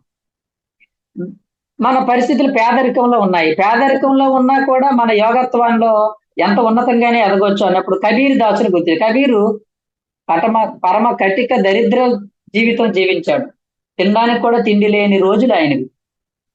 అంత బేదరికంలో ఉంటూ కూడా గొప్ప యోగ సామ్రాజ్యాన్ని ఏలాడు ఆయన. గొప్ప యోగీశ్వరుడు అయ్యాడు. ఎంత జ్ఞానాన్ని బోధించాడో, జీవిత సత్యాలన్నీ బోధించాడు ఆయన. గొప్ప యోగిగా ఉన్నాడు కదా ఆయన. అంటే మనం ఎంత పేదరికంలో ఉన్నా మనం ఎంత ఉన్నతంగా ఆత్మపరంగా ఎదగాలో ఎదగొచ్చు అన్నదానికి ఆయన గుర్తు చేసుకుంటూ ఉండాలి. నువ్వు ధనవంతుడు కోటీశ్వరుడిగా ఉండి కూడా యోగీశ్వరుడు అవ్వచ్చు. నువ్వు కోటీశ్వరుడిగా ఉండి కూడా యోగీశ్వరుడు అవ్వచ్చు. కోటీశ్వరుడికి ఎలిజిబుల్ లేదని కాదు. జనక మహారాజు, ఆయన మహారాజు ప్లస్ యోగి కూడా. ఆయన గొప్ప యోగీశ్వరుడు, జ్ఞానవంతుడు. ఆయన ఎన్నో యోగ సాధనలు చేసేవాడు, ధ్యానం చేసేవాడు. గొప్ప రాజు. ఒక పక్క కోటీశ్వరుడు, ఇంకో పక్క యోగీశ్వరుడు కూడాను. కాబట్టి నేను కోటీశ్వరుడు కదా, నా డబ్బు ఉంది కాబట్టి డబ్బున్న వాళ్ళకి ఇది ఎలిజిబుల్ లేదని కాదు. ఎవరు దేనికైనా ఎలిజిబుల్లే అన్నదానికి ఉదాహరణ మిలారెప. పరమ పాపాత్ముడుగా ఉన్న మిలారెప పరమ యోగీశ్వరుడిగా మారాడు. ఒకే జీవితంలో ఎటు నుంచి ఎటైనా మార్చుకోవచ్చు మన జీవితంతో. దీక్ష, పట్టుదల, సహనము, ఓర్పు, శ్రద్ధతో ఇవన్నీ మనకి ఎప్పుడైతే మనం ఆభరణాలు అవుతాయో, ఆయుధాలు అవుతాయో, ఎంతైనా సాధించవచ్చు అనేది ఆయన మనకి పూర్తిగా మనం ఆయన తీసుకోవచ్చు. కాబట్టి ఆయన ఒక స్పెషల్ మిలారెప్ప. అందరూ స్పెషల్సే. ప్రతి మాస్టర్ స్పెషలే. ఒక్కొక్కరిలో ఒక్కొక్క స్పెషాలిటీ ఉంటుందండి. తెలుగు మాస్టర్‌లో తెలుగు స్పెషల్. మ్యాథ్స్ మాస్టర్‌లో మ్యాథ్స్ స్పెషల్. ఎలా ఉంటాయో మ్యాథ్స్ మాస్టర్‌కి తెలుగు చెప్పడం వచ్చు కానీ, మ్యాథ్స్ మాస్టర్ తెలుగు చెప్తే అంత అందంగా ఉండదు. తెలుగు మాస్టర్ చెప్తే అందం. తెలుగు మాస్టర్‌కి మ్యాథ్స్ వచ్చు గానీ, తెలుగు మాస్టర్ మ్యాథ్స్ చెప్తే అంత అందంగా ఉండదు. కానీ మ్యాథ్స్ మాస్టర్ చెప్తేనే అందంగా ఉంటుంది. అలా ఒక్కొక్కరు ఒక్కొక్క దానికి ఒక్కొక్క జీవితంలో ఒక్కొక్క దాంట్లో వాళ్ళకి సమృద్ధిత ఉంటుంది. ఒక్కొక్క విషయంలో. ఆ సమృద్ధితని మనం సముపార్జించుకోవడమే మన లక్ష్యము. మనము సకల జ్ఞాన పారంగతులుగా మారాలి. కాబట్టి అందరి దగ్గర నుంచి అన్ని విషయాలు నేర్చుకోవాలి మనం. ముఖ్యంగా మిలారెప్ప నుంచి ఎంతైనా నేర్చుకోవచ్చు. నిజానికి నేను చెప్పేది చాలా తక్కువే. మీరు ఈ పుస్తకం చదివితే అన్ని విషయాలు అర్థమవుతాయి. మిలారెప్ప జీవిత చరిత్ర. ఎవరికైనా బుక్స్ కావాలనుకుంటే 1, 2 కాకుండా కనీసం 4, 5 పుస్తకాలు చెప్పారనుకోండి నేను ఇక్కడి నుంచి పంపిస్తానండి. మీ అడ్రెస్ నాకు పెడితే నేను పంపిస్తాను. మిలారెప్ప జీవిత చరిత్ర పుస్తకాలు ఉన్నాయి నా దగ్గర. ఇది నేను యాక్చువల్‌గా మంగ భరద్వాజ ట్రస్ట్ నుంచి ప్రత్యేకంగా తెప్పించుకున్నాను ఈ పుస్తకాలు. ఒక 80 బుక్స్, 90 బుక్స్ తెప్పించి నేను క్లాసులకు వెళ్ళిన చోటల్లా ఇంపార్టెంట్ బుక్స్ అన్ని సేల్ చేస్తుంటాను. మొదట్లో ఫ్రీగా ఇచ్చేవాడిని. మనం ఫ్రీగా ఇస్తే ఎంతని ఇస్తాం మనం? ఉన్న రేట్‌నే మనం తగ్గించి డిస్కౌంట్‌లో పెట్టి ఇవ్వడం అనేది నాకు అలవాటు ఉంది. కాబట్టి మీకు ఎవరికైనా కావాలంటే నాకు చెప్పండి. ఈ బుక్స్ నేను పంపిస్తాను. లేదు అంటే మీరే తెప్పించుకోవాలంటే మీకు నేను ఫోన్ నంబర్ పెడతాను. మంగ భరద్వాజ ట్రస్ట్ కనీసం 30 పుస్తకాలు, 20 పుస్తకాలు అలా తెప్పించుకొని మీరు ఎవరికైనా పంచడానికి యూజ్‌ఫుల్‌గా ఉంటుంది. వాళ్ళైతే ఒక 30% డిస్కౌంట్ కూడా ఇస్తారు మనకి. కాబట్టి మీరు ఎవరికైనా పంచాలనుకుంటే కనీసం ఒక 20 బుక్స్ అంటే ఎంతో అయితే ఒక ₹1000 పెడితే బోలెడన్ని పుస్తకాలొస్తాయి. చక్కగా అందరికి ఇవ్వచ్చు మనం. గిఫ్ట్‌గా ఇవ్వచ్చు. మంచి పుస్తకం ఇది. ఈ మెడిటేషన్‌లోకి వచ్చిన వాళ్ళందరికీ ఈ పుస్తకం ఇది చదవమనడం చాలా ఉపయోగకరము. కాబట్టి కొత్తగా వచ్చిన వాళ్ళందరూ ఈ పుస్తకం తప్పకుండా చదవాలి. మిలారెప్ప జీవిత చరిత్ర. నేను ఇది మొదట్లో చదివాను. నాకు చాలా బాగా నచ్చింది. మేడం గారు మొన్న అడిగి, "సార్ ఈ బుక్ గురించి చెప్పండి" అంటే నేను చదివాను ఎప్పుడో. నిజానికి సబ్జెక్ట్ ఏమి ఎక్కువ మనం ఉంటుంది సబ్జెక్ట్ కానీ, సబ్జెక్ట్ కంటే ఆయన జీవితమే మనకి గొప్పగా మనకు ఉపయోగకరంగా ఉంటుంది. కాంటాక్ట్ నంబర్ ఇవ్వండి సార్ అని చెప్పారు. 900000 నా నంబర్ కావాల్సిన వాళ్ళు రాసుకోండి. 900000 46048 900000 46048. మీకు ఏమైనా బుక్స్ కావాలన్నా కూడా నన్ను సంప్రదించండి. నేను మీకు డిస్కౌంట్ రేట్‌లోనే పంపిస్తాను. బుక్స్ ఏమి కావాలో మీరు లిస్ట్ ఔట్ చేసి నాకు పంపిస్తే మీకు డిస్కౌంట్ రేట్‌లోనే మీకు నేను కొరియర్ చేసి పంపిస్తాను మీకు. ఇంట్రెస్ట్ ఉన్న వాళ్ళకి బుక్ రీడింగ్ అనేది చాలా చాలా ఇంపార్టెంట్. మనం ఎంత బాగా పుస్తకాలు చదివితే అంత జ్ఞానం వస్తుందండి మనకి. ధ్యానము వల్ల జ్ఞానం వస్తుంది. ధ్యానం కంటే బుక్ రీడింగ్ వల్ల ఇంకా ఎక్కువ వస్తుంది. బుక్ రీడింగ్ కంటే సజ్జన సాంగత్యం వల్ల ఇంకా ఎక్కువ వస్తుంది. కాబట్టి బుక్ రీడింగ్ ఎప్పుడు చాలా చాలా important. Thank you very much sir. కొంచెం ఎక్కువ టైం తీసుకున్నట్టున్నాను. ఈ అవకాశం ఇచ్చినందుకు అందరికీ హృదయపూర్వక ధన్యవాదాలు. Thank you very much. Yes sir.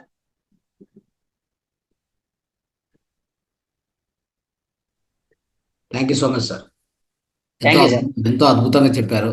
So నిజంగా అంటే ఇప్పుడు మాకందరికి కూడా ఏంటంటే మన మాస్టర్స్ అందరికి కూడా ఈ మిలారెప్ప అనేటువంటి ఆ యోగి గురించి ఇంకా చదవాలనేటువంటి ఆసక్తి కలిగించడంలో సో నిజంగా అది ఎంతో అద్భుతంగా చెప్పారు సార్. సో ప్రతి ఒక్కరం కూడా చదవాలి. అంటే ఈ విధంగా ఒకే జీవితంలో ఈ ఎన్లైట్మెంట్ పొందడం, ఒకే జీవితంలో సాధించడం అనేటువంటిది అది వచ్చేసి ఒక అద్భుతమైన విషయం సార్. సో ఆయన జీవిత చరిత్రను మనం చదివి సో అంటే ఆయన పొందినటువంటి ఆటుపోట్లు కూడా ఎన్ని ఉంటాయి. ఆటుపోట్లను కూడా మనము ఆయన అధిగమించి ఎలా చేశాడో దాన్ని మన జీవితంలో కూడా అలాంటి కొన్ని చిన్న చిన్న విషయాలు జరుగుతూ ఉంటాయి. ప్రతి ఒక్కరి జీవితంలో అవి కామన్. సో సమస్యలు వస్తాయి, వాటికి పరిష్కారాలు కనిపెట్టుకుంటూ సో అలానే మన జీవితాన్ని ముందుకు నడుపుకొని అయితే గురి మాత్రం ఆ యొక్క పొందవలసినట్టు జ్ఞానోదయం. ఆ జ్ఞానోదయం అనేటువంటిది ఎలా పొందాలి అనేది సో మీరు ఈ బుక్ను ఇంత వివరంగా చెప్పినందుకు మాకు అందరికి కూడా దాని మీద ఒక మంచి ఉత్సాహం అనేది వచ్చింది సార్. ఖచ్చితంగా దాన్ని చదవాలి. సో చదివి దాన్ని ఆ యొక్క బుక్ను చదివి దాంట్లోంచి మనం ఏం పాఠాలు నేర్చుకోవాలనేది ఖచ్చితంగా చేస్తాం సార్. Thank you so much sir. ధన్యవాదాలు. Thank you sir. Right sir. ఇప్పుడు కొన్ని ప్రశ్నలు చూద్దాం సార్. ఎవరైనా మన మిత్రులు అడగండి సార్. ఎస్ అడగండి. రైట్. సో మిగతా సో ఎవరెవరికి ప్రశ్న అడగాలో సార్తో మాట్లాడిన వాళ్ళు దయచేసి హ్యాండ్ రైజ్ చేయండి. స్కూల్లో పిల్లలకి నేను అడుగుతాను, ఈ రోజు మీరు నన్ను అడుగుతున్నారు. Right sir. లలిత మేడం మాట్లాడండి. మేడం నమస్తే, అడగండి మేడం, మాట్లాడండి. నమస్తే సార్. ఏ, సార్ నేను విజయవాడ నుండి మాట్లాడుతున్నానండి. నా Very పేరు good, లలిత అండి. అంటే నేను కొత్త, నాకు మెడిటేషన్ గురించి పెద్దగా ఏం తెలియదు. ఈ మధ్య కొంచెం ట్రై చేస్తున్నాను. పత్రిజీ గారి వీడియోస్ చూసి ఫ్లూట్ మ్యూజిక్ పెట్టుకొని ఏదో ట్రై చేస్తున్నాను. చేయగా ఒక నెల రోజులు ట్రై చేస్తుండగా ఒక 3 days ముందు నుండి అన్నమాట కొంచెం కుదిరింది. అంటే కొంచెం ఆలోచనలు కంట్రోల్ అవ్వడం వల్ల. కానీ ఒక 10 minutes చేస్తున్నాను. తర్వాత భయమేస్తుంది. అంత శూన్యంలోకి అలా ఉండేసరికి భయమేసి బయటకు వచ్చేస్తున్నానండి. నాకు ఏంటంటే యాంగ్జైటీ ఎక్కువ. నేను యాంగ్జైటీ పేషెంట్ ని. ఓ చిన్న ప్రాబ్లం వచ్చింది. దాంతోటి ఒక 2 years నుండి ప్రతిరోజు హాస్పిటల్‌కే వెళ్తున్నాము. ఎలా అంటే నా జీవితంలో 2 సంవత్సరాలు నాశనం అయిపోయింది. ఇది నా ప్రాబ్లము. డాక్టర్ ఏం చెప్పారంటే మెడిటేషన్ చేసుకో, యాంగ్జైటీ తగ్గిద్దన్నారు. ప్రయత్నించగా నెల రోజుల తర్వాత కుదిరింది. కానీ భయమేస్తుందండి అంత చేస్తున్నప్పుడు. తర్వాత ఒకటి నిన్న ఈ 3 రోజులు కుదిరిన కాడిని నాకు ఈ రోజు బాగా నీరసంగా అనిపించింది. ఇక్కడ పెయిన్ రావడము ఇలాగా. ఇది నా ప్రాబ్లము. ప్రాబ్లం కాదు, అది సహజమే మేడం. 40 days రెగ్యులర్ గా చేయండి మీరు, క్రమం తప్పకుండా. ట్రై చేస్తున్నాను అన్నది వదిలేండి, ట్రై కాదు అది. ఓకే, దేనికోసం ట్రై చేస్తారు మీరు? శూన్యం కోసమా? కాదండి. కొంచెం నెగటివ్ థింగ్స్ పోయి పాజిటివ్ ఫీలింగ్స్ కోసం, నా చుట్టూ పాజిటివ్ వైబ్రేషన్స్ రావడం. వస్తాయి, నిదానంగా వస్తాయండి, అన్ని ఒకేసారి రావు. మీరు సాధన చేస్తూ ఉండండి. మీరు శ్వాస మీద ధ్యాస పెడుతూ ఉండండి. నేను ఎలా అంటే మెంటల్ గా నాకు ఎవరికైనా ఏదైనా రోగం వచ్చింది అనుకోండి, ఆ రోగం నాకు కూడా వస్తదేమో అన్నట్టు ఫీల్ అయిపోతా అనమాట. మీలాంటి వాళ్ళు కోట్ల మంది ఉన్నారు, మీకు ఒక్కరికే కాదు, అది అందరికీ ఉంటుంది. నాకు ఉంది, ఏం చేయండి నేను ఇప్పుడు? నన్ను అడుగుతున్నారు మీరు. ఓకే, అది అందరికీ ఉంటుంది, అది రోగం కాదండి, అది సహజం. ఒక్కొక్కరికి ఒక్కొక్కటి ఉంటాయి. కొంతమంది శారీరక సమస్యలు ఉంటాయి, కొంతమంది మానసికంగా ఇంబ్యాలెన్స్ అంటారు వాటిని. పోతుంది, అది పోతుంది. మీరు కాసేపు సమయాన్ని బాగా సఫర్ అయిపోయామండి, అసలు బాగా అంటే బాగా. ధ్యానానికి సమయాన్ని కేటాయించండి మేడం. మీరు 1 గంట ఉదయం, 1 గంట సాయంత్రం 40 days రెగ్యులర్ గా చేయండి. మీరు ఆలోచనలు ఎన్ని వస్తున్నా అనవసరం. మీకు గంట సేపు కూర్చున్నారా లేదా అన్నదే ముఖ్యం. నైట్ పూట చేస్తున్నానండి, మార్నింగ్ పూట ఎప్పుడూ ప్రయత్నించలేదు. పిల్లల హడావిడి సరిపోతుంది. ఈ 3 రోజుల నుండి అయితే కొంచెం కుదిరింది. ఆలోచనలు వేరే థాట్స్ రావడం అలా ఏం లేవు. ఇది వరకు పిచ్చి పిచ్చి థాట్స్ అన్ని వచ్చేవి. రేపొద్దునకి ఏం వంట చెయ్యాలి ఏంటి, అసలు ఏదో రకరకాలన్నీ వచ్చేవి. ఇప్పుడైతే రావట్లేదు సార్. మేడం అందరికీ ఉంటాయి, మీకే అందరికీ ఉంటాయండి. ఉన్న వాటిని తొలగించుకోవడం కోసమే ధ్యానం. ఏమి అన్ని బాగుంటే ధ్యానం ఎందుకు ఇంకా చెప్పండి. ఈ బ్యాచ్ లో నా ఫ్రెండ్ కూడా ఉందండి. ఈ రోజు మీ క్లాస్ నా బుక్ నాకు కూడా కావాలండి. ఈ బ్యాచ్ లో నా ఫ్రెండ్ కూడా యాడ్ చేశాను. ఎస్ మేడం, వెరీ గుడ్, మంచి పని చేశారు. మీరు సాధన బాగా చేయండి మేడం. ఇప్పుడు మిలారెపా చదవమన్నది అందుకే. ఆయన ఎన్ని కష్టాలు ఎక్కడ ఉన్నాయి మీకు? ఆయనకి ఎన్ని కష్టాలు ఉన్నాయి? ఆయన 4 ఇల్లు 10 ఇల్లు కట్టి ఆయనే పడగొట్టి మళ్ళీ కట్టాడు. మీరు ఆయన కట్టారు ఎక్కడైనా? లేదండి, ఇల్లు కొనుక్కుందాం. మిలారెపా ఉన్న దాంట్లో 1% కూడా లేవు మీకు కష్టాలు. మీకేదో పెద్ద కష్టాలండి నాకు అంటున్నారు. ఏం కష్టాలు మీకు? ఏం లేవు. అయిపోతుంది సార్.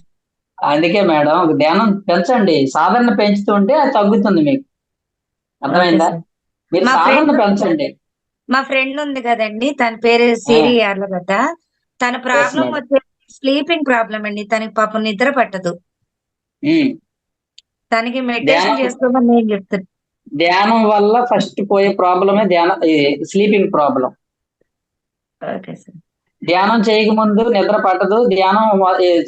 ధ్యానం చేయడం మొదలు పెడితే నిద్రలోంచి లేవాలనిపించదు, అలా ఉంటుంది. అంత బాగా నిద్ర నాకు ఉండేది. నిద్ర లేమి అంటే నిద్ర పట్టేది కదా, ఎందుకు అర్థమయ్యేది కదా కొన్నాళ్ళు. ఆ తర్వాత ధ్యానం గుర్తొచ్చి ధ్యానం చేశాను యాక్చువల్ గా. ఆ ధ్యానం చేసిన తర్వాత కొన్ని రోజులకి ఈ స్లీపింగ్ ప్రాబ్లం లేకపోవడం చక్కగా సెట్ అయ్యి చక్కగా ఇప్పుడు ఇలా కళ్ళు మూస్తే అలా నిద్ర పడుతుంది. కొంత టైం పడుతుంది మేడం. ఇమీడియట్ ఇన్స్టెంట్ దోశలాగా ఇన్స్టెంట్ గా ఏం రావు ఇవి.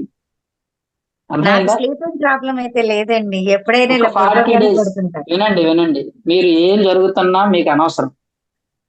వదిలేయండి. ఏం జరుగుతుందో చెప్పండి. 40 డేస్ మీరు డేస్ పెట్టుకోండి. 40 డేస్ ఉదయం గంట, సాయంత్రం గంట. నాకు టైం లేదండి అంటే మీ ఇష్టం. పడండి, జీవితాంతం ఇబ్బందులు పడండి. టైం ఎందుకు దొరకదండి? దొరుకుతుంది మనకి. కావాలని కల్పించుకొని, లేకపోతే ఉదయం 4 గంటలకు ముందే లేచి 4 నుంచి 5 గంటలకు ధ్యానం చేసి తర్వాత పనులు చేసుకోండి. ఉదయం గంట, సాయంత్రం గంట 40 రోజులు రెగ్యులర్ గా మీరు చేయండి. ఈ మధ్యలో ఏం జరుగుతుందో, ఏం వస్తుందా, ఏం పోతుందో, ఎన్ని భయాలు వస్తున్నాయా, ఎన్ని సమస్యలు వస్తున్నాయా అనవసరం. ఈ 40 రోజులు దీక్ష మాత్రం మీరు చేయండి.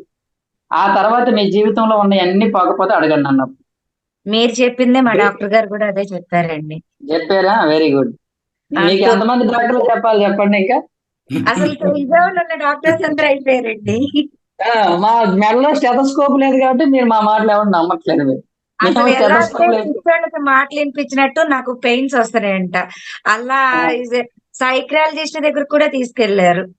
ఏం చూడ్డానికి నేను చెప్తారు? పేషెంట్ లోనే కనిపించను. మేడం యాక్చువల్ గా మిమ్మల్ని చూస్తూ ఉంటే ఆ విధంగా అనిపించట్లేదు, మీలో ప్రాబ్లం ఉన్నట్టు ఏ, కూడా. మీరే ఒక డాక్టర్ లాగా కనిపిస్తున్నారు కాబట్టి ఆ అంటే ప్రా ఆ కొత్తగా ప్రాబ్లం, వచ్చిన ఒక నిమిషం, ఆ ప్రాబ్లం అనేది తీసేయండి మీ మైండ్ లోంచి. అసలు ఉమ్, ప్రాబ్లం అనే వర్డ్ మీరు ఇప్పటికి ఎన్నిసార్లు ఉపయోగించారంటే మాటల్లోనే, సో ఒక 10 సార్లు వచ్చి ఉంటుంది. అసలు ఆ ప్రాబ్లం అనేది కాదు అది. ఓకే, ఇది ఒక అవకాశం అని తెలుసుకోండి మీరు. మిమ్మల్ని మీరు అర్థం చేసుకోవడానికి ఈ సృష్టి మీకు ఒక ప్రాబ్లాన్ని ఇచ్చింది అంతే. లేకపోతే మీరు ఎప్పుడైనా ధ్యానం గురించి ఆలోచించేవాళ్ళ ఈ జీవితంలో హాయిగా? ఆ? సో మామూలుగా అంటే ఈ యొక్క ప్రాపంచికంలో ఆనందంగా అంటే సంతోషంగా ఉండాలని ఎవరైనా కోరుకుంటారు, ఉండాలి కూడా, తప్పులేదు. అయితే ఈ ధ్యానం ద్వారా ఏమైందంటే మీలోకి మీరు ప్రయాణించేటువంటి అద్భుత అవకాశం దొరికింది మీకు. ఈ ధ్యానం అనేది ఒక వర్డ్, ఆ యొక్క పదం కూడా మీకు మీ డాక్టర్ చెప్పారంటే ఇది మీకు ఒక మంచి అవకాశంగా తీసుకోండి. అది సమస్యగా అనుకోవద్దు. ప్రాబ్లం అని మీరు ప్రాబ్లం అని చెప్తున్నా కొద్దీ అది ప్రాబ్లం ఇంకా లోపలికి, ఇంకా డీప్గా నాటుకుంటుంది, లోపలికి వెళ్తూనే పోతుంది. అంటే మీరు ఇంకా లోపల అంటే కూరుకోకపోతున్నారు అనమాట ఆ ప్రాబ్లం అని చెప్పే కొద్దీ. కాబట్టి కృంగిపోతుంది. ఆ పదం తీసేయండి. తీసేసి ఇది ఒక నాకు సమస్య అనుకోకుండా ఇది ఒక అవకాశము, దీన్ని నేను ఉపయోగించుకోవాలి అంతే. అర్థమైందా? ఇప్పుడు సార్ చెప్పారు కదా, ఈ మన మిరేరప్ప ఆయన జీవితంలో ఎన్నెన్నో కష్టాలు, ఆ కష్టాలతో కంపేర్ చేస్తే మీరు చాలా తక్కువ, చాలా చిన్న ఒక చాలా తక్కువ పర్సెంటేజ్ ప్రాబ్లం ఇది, అవునా కదా? కాబట్టి అవును. ప్రాబ్లం సమస్య కాదు, ఇది మీకు వచ్చిన ఒక మంచి అవకాశాన్ని సద్వినియోగం చేసుకోండి. ధ్యానం ద్వారా సద్వినియోగం చేసుకోండి అంతే. Thank you sir. Right. 40 days చేయండి. 40 డేస్ రెగ్యులర్ గా చేయండి. చేస్తాను సార్. ఆ తర్వాత మీరే చెప్తారు అందరికి, ఇది నా ఎక్స్పీరియన్స్, మీరు కూడా చేయండి అని. ఓకే. అసలు తల తిరగడం నాకు చాలా వరకు తగ్గిందండి కొంచెం. ఉమ్. కానీ ప్రాక్టీస్ చేస్తున్నాను. సో ఈ రో- ఈ గంట రోజు సేపు ఈ కూర్చోండి మేడం. రోజుతో ఎస్, ఈ రోజుతో మీ ప్రాబ్లం కాదు, ఈ యొక్క ఆపర్చునిటీ మీ రోజు నుంచి మీరు ఉపయోగించుకోండి. మీ సమస్య ఈ రోజుతో తీరిపోయింది, వదిలేయండి ఇంకా. ఈ రోజుతో ఫినిష్, ఇంకేం లేదు, మీకు సమస్యనే లేదు అసలు. లేదు. Yes, done. Thank you sir. Yes. Sir నేను ఓన్లీ ఓన్లీ ఉండేది ఏంటంటే, మిగిలింది ఏంటంటే ధ్యానం అంతే. ఓకే ధ్యానం సార్. మాత్రం మిగిలింది మీకు అంతే. ధ్యానం చేయడము, ధ్యానాన్ని వీలవుతే మీ మీలాగా ఎవరన్నా ఇబ్బంది పడుతుంటే వాళ్ళకి చెప్పడం, ఈ రెండు చేస్తే చాలు అంతే మీరు. Okay sir. డెఫినెట్ గా సార్. మంచి ఓకే. జరిగితే నలుగురు చెప్పాలంటారు కదా. Yes. All the best. Thank you thank you, sir. Thank you. Sir నేను మాట్లాడచ్చు. మేడం నమస్తే. నమస్తే సార్. చాలా చాలా అద్భుతంగా చెప్పారు సార్ మిలరేప గారి గురించి. కళ్ళకు అలా కనిపించినట్టు ఉంది సార్, మాకు మొత్తము చూస్తానట్టు ఉంది కానీ వింటున్నట్టు లేదు. బ్యాక్గ్రౌండ్ లో మొత్తం నడుస్తోంది సార్ ఆ స్టోరీ అనేది. అందుకే అవునా? టీచర్స్ కదా ఎంతైనా కానీ, అది ఎంతో గొప్పగా చదువుకున్న టీచర్స్. వాళ్ళ ద్వారా వింటే అది కూడా అట్లే ఉంటుందేమో. మా సార్ కూడా మాకు ప్రతి శుక్రవారం ఒక యోగి జీవిత ప్రయాణం అనే కథ ఉంటుంది. అట్లా గొప్ప గొప్ప వాళ్ళ గురించి చెప్తారు. అది కూడా అంతే సార్. సార్ చెప్తూ ఉంటే వెనకాల బ్యాక్గ్రౌండ్ లో స్టోరీ నడుస్తూ ఉన్నట్టుంటుంది, మా కళ్ళకు కట్టినట్టు ఉంటుంది. అంత చక్కగా కళ్ళకు కట్టినట్టు మొత్తం చెప్పారు సార్. చాలా అద్భుతంగా చెప్పారు. Yes madam. శ్రద్ధ, ఓర్పు, సహనము, పట్టుదల ఇవన్నీ ఉంటే ఏదైనా సాధించవచ్చు అనేసి మీరు చెప్పారు. నిజమే సార్. ప్రతి ఒక్కరి జీవితంలో ఏవో ఒక కష్టాలు ఉంటాయి, కానీ మీరు చెప్పినాక అసలు అవన్నీ నథింగ్ అని అలా తుడుచుకుపోయింది అనమాట. Yes madam. ఎస్. చాలా చాలా ధన్యవాదాలు సార్. చాలా చక్కగా వివరించారు. Very good. థ్యాంక్ యూ అండి. ఇంకొకటి ఆడియోస్ ఉన్నాయండి. నెలరేపాజీ ఇప్పుడు బుక్కే చదవక్కర్లేదు. ఒక మాస్టర్ ఏం చేశాడంటే మొత్తం అంతటిని ఒక ఆడియోస్ చేశాడు. 7 ఆడియోస్ చాలా బాగా చేశారు ఆయన. నాకు ఎవరైనా వాట్సాప్ లో హాయ్ అని పెట్టండి, నేను మీకు ఆ వీడియో ఆడియోస్ పంపిస్తాను. ఆ ఆడియోస్ ద్వారా మొత్తం అన్ని నేర్చేసుకోవచ్చు మీరు. మొత్తం అంత బుక్ అంతా అందులో ఉంటుంది. చాలా చక్కగా చెప్పాడు ఆయన. ఆడియోస్ వింటూనే మీరు చక్కగా ఏ బుక్ చదవక్కర్లేదు. నిజానికైతే బుక్ చదవాలకు కూడా చదువుదాము. ఈలోగా మీరు ఆడియోస్ వింటే నాకు హాయ్ అని మెసేజ్ పెట్టండి, నేను మీకు ఆ ఆడియోస్ పంపిస్తాను. Okay yes sir. Very good madam. Thank you. సాధన అవసరం మీరు అండి. అవి తీసుకొని మేడం సార్ మెసేజ్ పెట్టండి. వచ్చాక మనం కావాలంటే గ్రూప్ లో కూడా పెడదాం అందరికి. Okay sir. Yes sir. Yes sir. Very good. అంతే నా నంబర్ కు షేర్ చేసేయండి సార్. అవి పంపిస్తాను. Yes madam. గ్రూప్ లో పెట్టేస్తాను. Very good. Thank you sir. Thank you. Right. Thank you very much Meena madam మాట్లాడతారా? మేడం.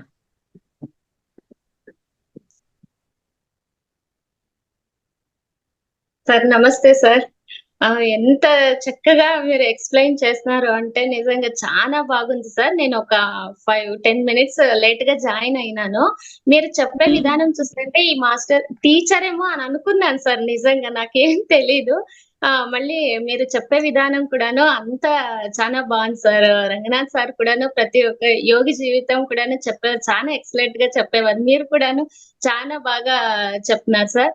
ఇంతకు ముందు క్లాస్ లోనే అదే స్వాధ్యాయం కొంచెం ఎక్కువ చేస్తే అంతా గ్రూప్ మెంబర్స్ బాగుంటుంది అని నేను చెప్తున్నాను సార్. అదే సార్ ఇది ఇంట్యూషన్ చూడండి, అది మీరు కూడాను అలాగే చెప్తున్నారు సార్. తర్వాత మిలారేప జీవితం అని మేము కూడాను స్టార్టింగ్ లో చదివాం సార్. నాకు కూడా చాలా ఇష్టమైన బుక్ అది. ప్రతి ఒక్కరు ఇప్పుడు వచ్చే వాళ్ళు చదవాలి సార్. నిజంగా ఎంత ఓర్పు, సహనము, పట్టుదల, క్షమ, దయ సాధనకే పరాకాష్టే కదండి సార్ మిలారేప జీవితం. ఎంత హాయిగా ప్రశాంతంగా నిజంగా ఒక ఫిలిం చూసినట్లుగా ఉంది సార్. అంత బాగా చెప్తున్నారు సార్ మీరు. ప్రతి ఒక్కరు ఈ బుక్ చదవాలని కోరుకుంటున్నాను సార్. చాలా బాగుంది సార్ మీరు చెప్పింది అది కూడా. ప్రథమంగా చదవాల్సిన పుస్తకం అండి. అవును సార్. అదే సార్ నాకు ఎప్పుడు అనిపించేది, ఇప్పుడు చెప్పే వాళ్ళంతా ఒక 3 days ఒక 1 week ఒక 15 days చేసినా మాకు ఇలా అవుతుంది అలా అనేనే ఎక్కువ కంప్లైంట్స్ ఉంటాయని అనిపిస్తా ఉండే సార్ నాకు. కాబట్టి ఎక్కువ స్వాధ్యాయం చేసి ప్రతి ఒక్క యోగి జీవితం కూడాను ఎవరిది పూలబాట కాదు సార్. అందరికీ పరీక్షలు ఉంటాయి. పరీక్షలు ఉంటేనే ఎదుగుతారు. మనం ప్రాపంచిక జీవితంలోనే మనకు ఒక క్లాస్ నుంచి ఇంకో క్లాస్కి వెళ్ళేదానికి పరీక్షలు ఉంటాయి. ఇది ఆధ్యాత్మిక జీవితం ఇంకా మహోన్నతమైంది కదండి సార్. ఇంకా ఎక్కువ పరీక్షలు ఉంటాయి. కాబట్టి ఇవన్నీ తెలుసుకొని ఇంకా సాధనను పెంచుకుంటూ పట్టుదలతో కృషి చేస్తే ప్రతి ఒక్కరు కూడా ఒక గ్రేట్ మాస్టర్స్ గా ఎదుగుతారు సార్. చాలా బాగుంది sir. Thank you so much sir. Thank you madam. ఇది కూడా ఇప్పుడు స్కూల్ లెర్నింగ్ ఎలా ఉంటుంది, ఫస్ట్ క్లాస్ లో కొంత నేర్చుకుంటాము, నెక్స్ట్ క్లాస్ లో కొంత నేర్చుకున్నట్టే ఒకేసారి మనం అంతా నేర్చుకోలేము. కొంచెం కొంచెం అర్థం అవుతుంది. కొంచెం కొంచెం అర్థం చేసుకుంటూ ముందుకెళ్తాం తప్ప ఒకేసారి అర్థం అయిపోవడం అంటే ఎప్పుడు జరగదండి. కాబట్టి దానికి అదే ఓర్పు, సహనం ఉండాలి. ఏంటి ఇంతకాలం నుంచి చేస్తున్నాను, నాకు తెలియట్లేదు ఏంటి, నాకు ఏమీ రావట్లేదు ఏంటి అంటే రేపు వస్తుందానికి ఈ రోజు మానేస్తాడు ధ్యానం. రేపు వస్తుంది పాపం. ఇంతకు ముందు ఒక మేడం మాట్లాడినారు కదండి సార్. నిజంగా ఎంత అందంగా చక్కగా నవ్వుతున్నారంటే మేడం చెప్తేనే తనకు ప్రాబ్లం ఉంది అని తెలుస్తుంది సార్. నిజంగా అంత బాగుంది, అంత హాయిగా ప్రశాంతంగా నవ్వుతున్నారు సార్. నిజంగా ఆ ప్రాబ్లం ని సృష్టించుకుంటా అన్నారేమో అట్లా అనేసి అది అనిపించింది సార్. సార్ కూడా కరెక్ట్ గా చెప్తున్నారు సార్. నేను అనుకుంటా అన్నాను అంత అందంగా అంత చక్కగా మేడం చూస్తే అసలు అనిపించలేదు. కాబట్టి అది వాళ్ళే అది సృష్టించుకుంటున్నారు. ఇంకొంచెం సాధన చేస్తే ఇప్పుడు చూడండి సార్, ఇంకొంచెం సాధనకి వాళ్ళు శూన్య స్థితికి వెళ్తా అన్నా కూడాను ఇంకా నాకు ఇంతే అయింది అంతే అయింది అనే చెప్తారు. కానీ ఆ శూన్య స్థితి రావాలంటే కూడాను ఎంతో అది సాధన చేయాలి. ఇప్పుడు వీళ్ళు ఇంత తొందరగా కనెక్ట్ అయితా అన్నా కూడాను అది వాళ్ళు ఆ వాల్యూ వాళ్ళు ఇంకా తెలుసుకోలేకపోతున్నారు సార్. కాబట్టి ప్రతి ఒక్కరూ ఈ సాధన చేసి అందరూ యోగులుగా మారాలని నేను కోరుకుంటున్నాను sir. Thank you so much sir. Madam, మనకి ఆత్మకి ఈ ధ్యానము పొందాల్సి వచ్చినప్పుడు ఏదో ఒక సమస్య వస్తుంది మనిషికి. నిద్ర పట్టదు. ఆ బాగా నిద్ర పట్టింది అనుకోండి, వాడు ధ్యానం గురించి ఇంకేం ఆలోచిస్తాడు? ఆ నిద్ర పట్టని పరిస్థితి వచ్చినప్పుడు ఎందుకు నాకు ఎలా అవుతుంది, ఎందుకు ఇలా అవుతుంది, నాకు నిద్ర పట్టట్లేదని భయం వేసి ఈ నిద్ర పట్టాలంటే ఏం చేయాలి అంటే చివరికి ధ్యానంలోకి వస్తాడు. వాడు ధ్యానంలోకి తీసుకురావడం కోసం తన ఆత్మే తనకు మార్గదర్శనం కల్పిస్తుంది. మన నెగిటివ్ థింకింగ్, మన యాంగ్జైటీస్ ఇవన్నీ మన ఆత్మ మనల్ని ధ్యానం వైపు తీసుకెళ్ళడానికి, ధ్యాన సాధన వైపు పురిగొల్పడం కోసమే మన ఆత్మే మనకి ఆ విధమైన పరిస్థితులు కల్పిస్తుంది. ఎప్పుడైతే సాధన చేస్తామో అసలు అవి మనకు వచ్చిన సంగతి కూడా మర్చిపోయి ముందుకెళ్ళిపోతాం మనం. కాబట్టి ఇక్కడ ఉండాల్సింది శ్రద్ధ. ఇంట్రెస్ట్ తో ధ్యానం చేస్తూ ఉంటే ధ్యానం వల్ల రానిదే ఉండదు, అన్ని వస్తాయి. అయితే ఇక్కడ లోపం ఏంటంటే శ్రద్ధ లోపం. ఒక రోజు చేసి రెండో రోజు మానేయటం, 4 రోజులు చేసి మానేయటం, ఇలా చేస్తాం. కాబట్టి అందరికి మనం ఏం చెప్తాం, 40 days రెగ్యులర్ గా చేయండి, ఏమొచ్చో ఏం లేదో. 40 రోజులు అయ్యేసరికి కంప్లీట్ గా మనకి ఏ సమస్య అయితే ఉందనుకుంటే అది ఏ సమస్య ఉండదు. సరికదా, కొత్త ఆనందాన్ని పొందుతాము. ఒక గొప్ప మాస్టర్ గా మారిపోయి మనమే 10 మందికి చెప్తాము. ఇంకా కాలు నిలవు మనకు ఒక చోట. కాబట్టి అందరికీ కొత్త వాళ్ళకి ఇచ్చే ఒకటే సజెషన్, 40 రోజులు రెగ్యులర్ మెడిటేషన్ చేయండి. ఏ ఆశించొద్దు, శూన్యం వస్తుందా లేదా వద్దు, మనకి శ్వాస మీద ధ్యాస పెట్టాలి. మనం ఆలోచన వచ్చినప్పుడల్లా కట్ చేసి శ్వాసను గమనిస్తాం. రకరకాల పనికి మాలిన ఆలోచనలు. నేను ధ్యానం కొత్తలో మొదలు పెట్టినప్పుడు ఆ మేడం అన్నట్టు భయం, నాకు కూడా భయం వేసి ఎవరినో తీసుకెళ్లేవాడిని తోడు, పిరమిడ్కి రావా నాకు భయం వేస్తుందని. వాడు వచ్చి కూర్చుంటేనే ధ్యానం చేసేవాడిని, లేకపోతే చేయలేకపోయేవాడిని. ఎందుకంటే నాకు కొత్త ధ్యానం, అసలు ఆ పిరమిడ్ అంటే ఏంటో భయం అన్ని. నాకు ఒక 10 రోజులు అయ్యేసరికి ఇంకా వాడిని మర్చిపోయాను నేను. మొదట్లో నాకు అసలు 2 గంటలు ధ్యానం చేద్దామని కూర్చుంటే 10 నిమిషాలకి ఒళ్ళంతా నొప్పులు వచ్చేసి ఆలోచనలు, పనికి మాలిన ఆలోచనలు. మా అమ్మ ఏమనుకుంటుందో, మా నాన్న ఏమనుకుంటాడో, సమాజం ఏమనుకుంటుందో, నేనేమైనా సన్యాసం అయిపోతానేమనుకుంటారేమో, నా గురించి అందరూ ఏమనుకుంటారు, ఇవే ఆలోచనలు. ఇలాంటి పనికిమాలిన ఆలోచనతో ఆ ధ్యానం అంతా ఏదైనా 2 గంటలు కళ్ళు తెరవకూడదు. శూన్యమా గాడిద గుడ్డ, శూన్యం సంగతి తర్వాత, ముందు కూర్చోవడమే మహాగగనం అయిపోయేది నాకు. 1 గంట సేపు, అరగంట సేపు, అరగంట తర్వాత ఇబ్బంది అయిపోయేది. తర్వాత కొన్ని 10 రోజులు అయ్యేసరికి గంట బాగుండేది, లాస్ట్ గంట మాత్రం నానా ఇబ్బంది అయిపోయేది. ఒళ్ళంతా విపరీతమైన నొప్పులు వచ్చేసి ఎప్పుడు గంట అవుతుందిరా బాబోయ్ అనుకునేవాడిని. అలా ఒక 20 రోజులు, 25 రోజులు అయ్యేసరికి కాస్త ఆ స్థిరత్వం వచ్చి ఆలోచనలు తగ్గడం, మాట మారడం, మౌనం రావటం, ఆలోచనలు శూన్యత రావటం, కావాలని ఆలోచిస్తే తప్ప ఏ ఆలోచనలు రాని పరిస్థితి. అంతకుముందు విచ్చలవిడిగా పిచ్చి పిచ్చి ఆలోచనలు వచ్చాయి. ఆ 40 రోజులు అయ్యేసరికి నేను కావాలని ఆలోచిస్తే తప్ప ఆలోచన వచ్చేది కాదు, కావాలని పని కట్టుకుని ఆలోచించేవాడిని. అంతవరకు ఏ ఆలోచన వచ్చేది కాదు, మైండ్ అంతా జీరో స్టేట్ లో ఉండేది.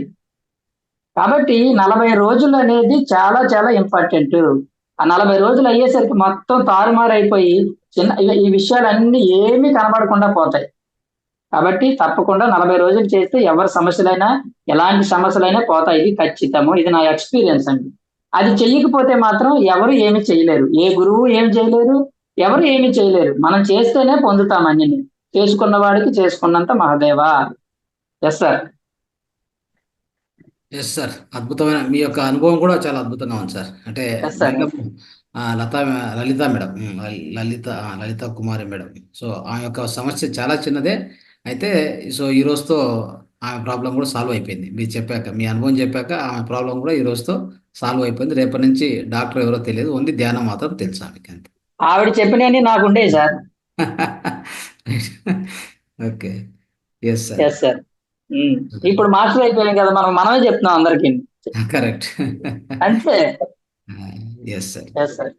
Yes sir.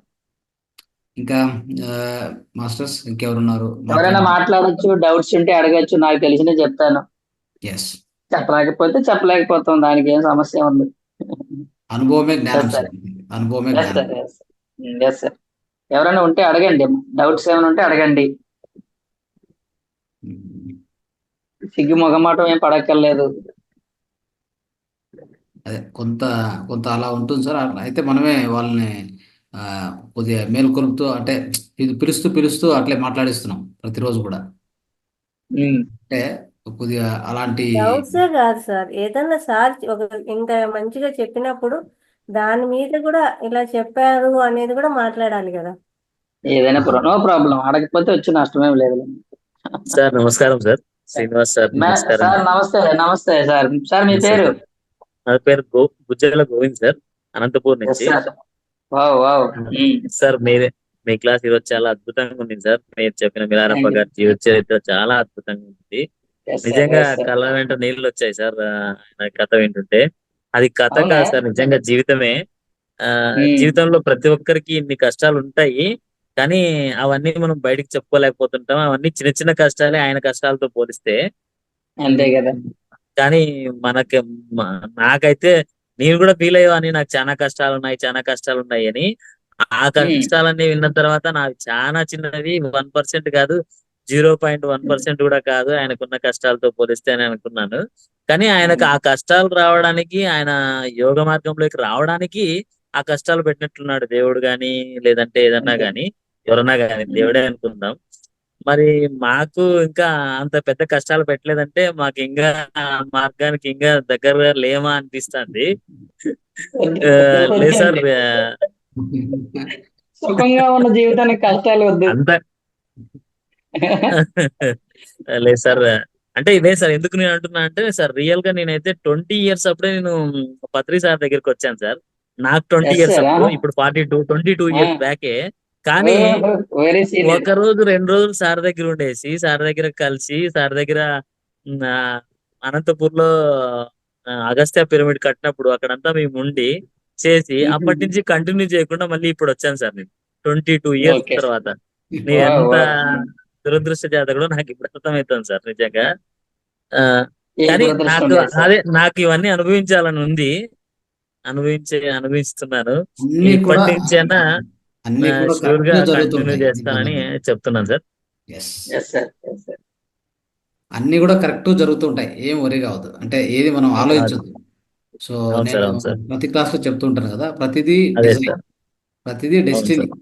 డెస్టినీ అంతే సార్. మీరు ఇప్పుడు రావాల్సింది ఇప్పుడు వచ్చారు. ఓకే, ఏది జరగాలంటే, ఏ టైంకి ఏది జరగాలంటే అది దాంట్లో జరుగుతుంది. మిస్టేక్ లేదు. అట్లీస్ట్ ఇప్పుడైనా మీరు మెలకువ స్థితికి వచ్చారు కదా. ఈ యొక్క Yes, sir. మెలకువ Yes, స్థితి sir. అంటాం దీన్ని. Yes, enlightenment yes, sir. స్థితి అంటే మెలకువ స్థితి. ఆ Yes, స్థితికి మీరు వచ్చారంటే ఎస్, Hmm. ఇప్పటి నుంచి మీ జర్నీ స్టార్ట్ అయింది, స్పిరిచువల్ జర్నీ స్టార్ట్ అయింది. సో Yes, ఇప్పటి sir. Yes, నుంచి sir. మీరు ప్రతిరోజు ఎలా ఆనందంగా ఉండాలో తెలుసుకోండి అంతే. అంతే సార్. ప్రతి క్షణము, ప్రతిరోజు, ప్రతి క్షణం కూడా ఎలా ఆనందంగా ఉండాలి. అదే ఈ యొక్క ఆధ్యాత్మిక జీవితం అంటే అంతే, ఇంకేం లేదు. ఏం లేదు సార్, ఆనందానికి నాకు ఈ 10 రోజుల్లోనే ఒక నిర్వచనం దొరికింది సార్. ఎస్ సాధన చేస్తే ఆనందం వస్తుంది sir. Yes simple Yes, sir. Sir. నిజంగా చాలా కష్టం అనుకుంటారు కానీ చాలా మంది, ఎంత ఎక్కువసేపు ధ్యానం చేస్తే అంత ఎక్కువ సంతోషంగా ఉంటాం సార్ ఆ రోజు. Yes Yes, sir. గ్రేట్. ఆ ఎక్స్పీరియన్సెస్ అవన్నీ పక్కన పెట్టేస్తే మనం కూర్చుంటే చాలు సార్, 1 గంట కూర్చుంటే ఆ రోజంతా హ్యాపీగా ఉంటాం సార్. అది Yes, sir. మాత్రం నేను బాగా గమనించినాను సార్ ఈ 10 days లో. Correct, correct sir. Correct. Great sir, great experience. Thank you very much sir. Excellent, excellent sir. Right.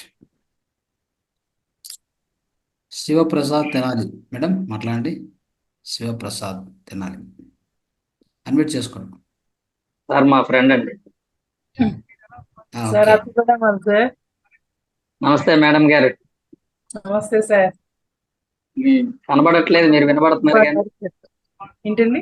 Okay okay okay okay okay మాట్లాడండి. మిలారప్ప గారి చరిత్రని బుక్ మరలా చదవక్కర్లేదు, మరలా వీడియోస్ కూడా చూడవసరం లేదు. అంత క్లారిటీగా, నీట్ గా ఇందాక ఒక మేడం చెప్పారు, ఒక ఫిల్మ్ చూసినట్లుగా చెప్పారండి. కానీ నాకు కూడా సేమ్ ఫీలింగ్ సార్. ఎందుకంటే మరలా మేము కూడా ఇంకెవరికైనా చెప్పాలన్నా కూడా మాకు అటువంటి నాలెడ్జ్ని ఇచ్చినట్లుగా నాకు అనిపించింది. కొంచెం బుక్ చదివినా కూడా నేను చదివినప్పుడు కంటే కూడా ఇట్లా వింటేనే ఇంకా బాగుంది. రైట్. Yes madam. సార్ ఇంకా మనకి ఆడియోస్ పాడ్కాస్ట్ ఉన్నాయండి, ఇంకా ఆడియోస్ ఉన్నాయి, అవి పంపిస్తాను. అది చాలా ఇంకా బాగుంటుంది. అది ఇంకా చక్కగా మొత్తం టోటల్ అంతా వస్తుంది అందులో. చాలా బాగా చెప్పారు ఆయన, మన పిరమిడ్ మాస్టరే గాని ఆయన చాలా బాగా చెప్పారు. భార్గవ్ గారు అని ఉంది, పంపిస్తాను, గ్రూప్ లో పెడతాను, మేడం గారు అందరికి షేర్ చేస్తారు. మేడం గారికి పంపిస్తాను, ఆవిడ గ్రూప్ లో పంపిస్తారు. Yes madam. రైట్. అద్భుతంగా చెప్పారు sir. Thank you very much madam. Thank you. Thank you. Okay sir, thank you so much. Thank you sir. ధన్యవాదాలు. Thank you. మళ్ళీ ఇంకో కొన్ని టాపిక్స్ తో నెక్స్ట్ మంత్ మీతో కలుసుకోవడానికి ప్రయత్నం చేస్తాం. ఖచ్చితంగా ఖచ్చితంగా. టైం ఇస్తే మేము ఈ యొక్క సెషన్స్ మీకోసం భగవద్గీత చెప్పొచ్చా? Bhagavad Gita yes sir, Bhagavad Gita. So చెప్తాను. ఎస్ సార్, నెక్స్ట్ మంత్ లో మీ నుంచి టైం తీసుకొని అయ్యా అయ్యా నేను రెడీగా ఉన్నా. Yes sir, thank you sir. కష్టం లేదు, ఇంట్లో హాయిగా కూర్చొని చెప్తున్నాం. Thank you very much. Right sir. Thank you sir. Thank you for giving this opportunity. Thank you so much sir.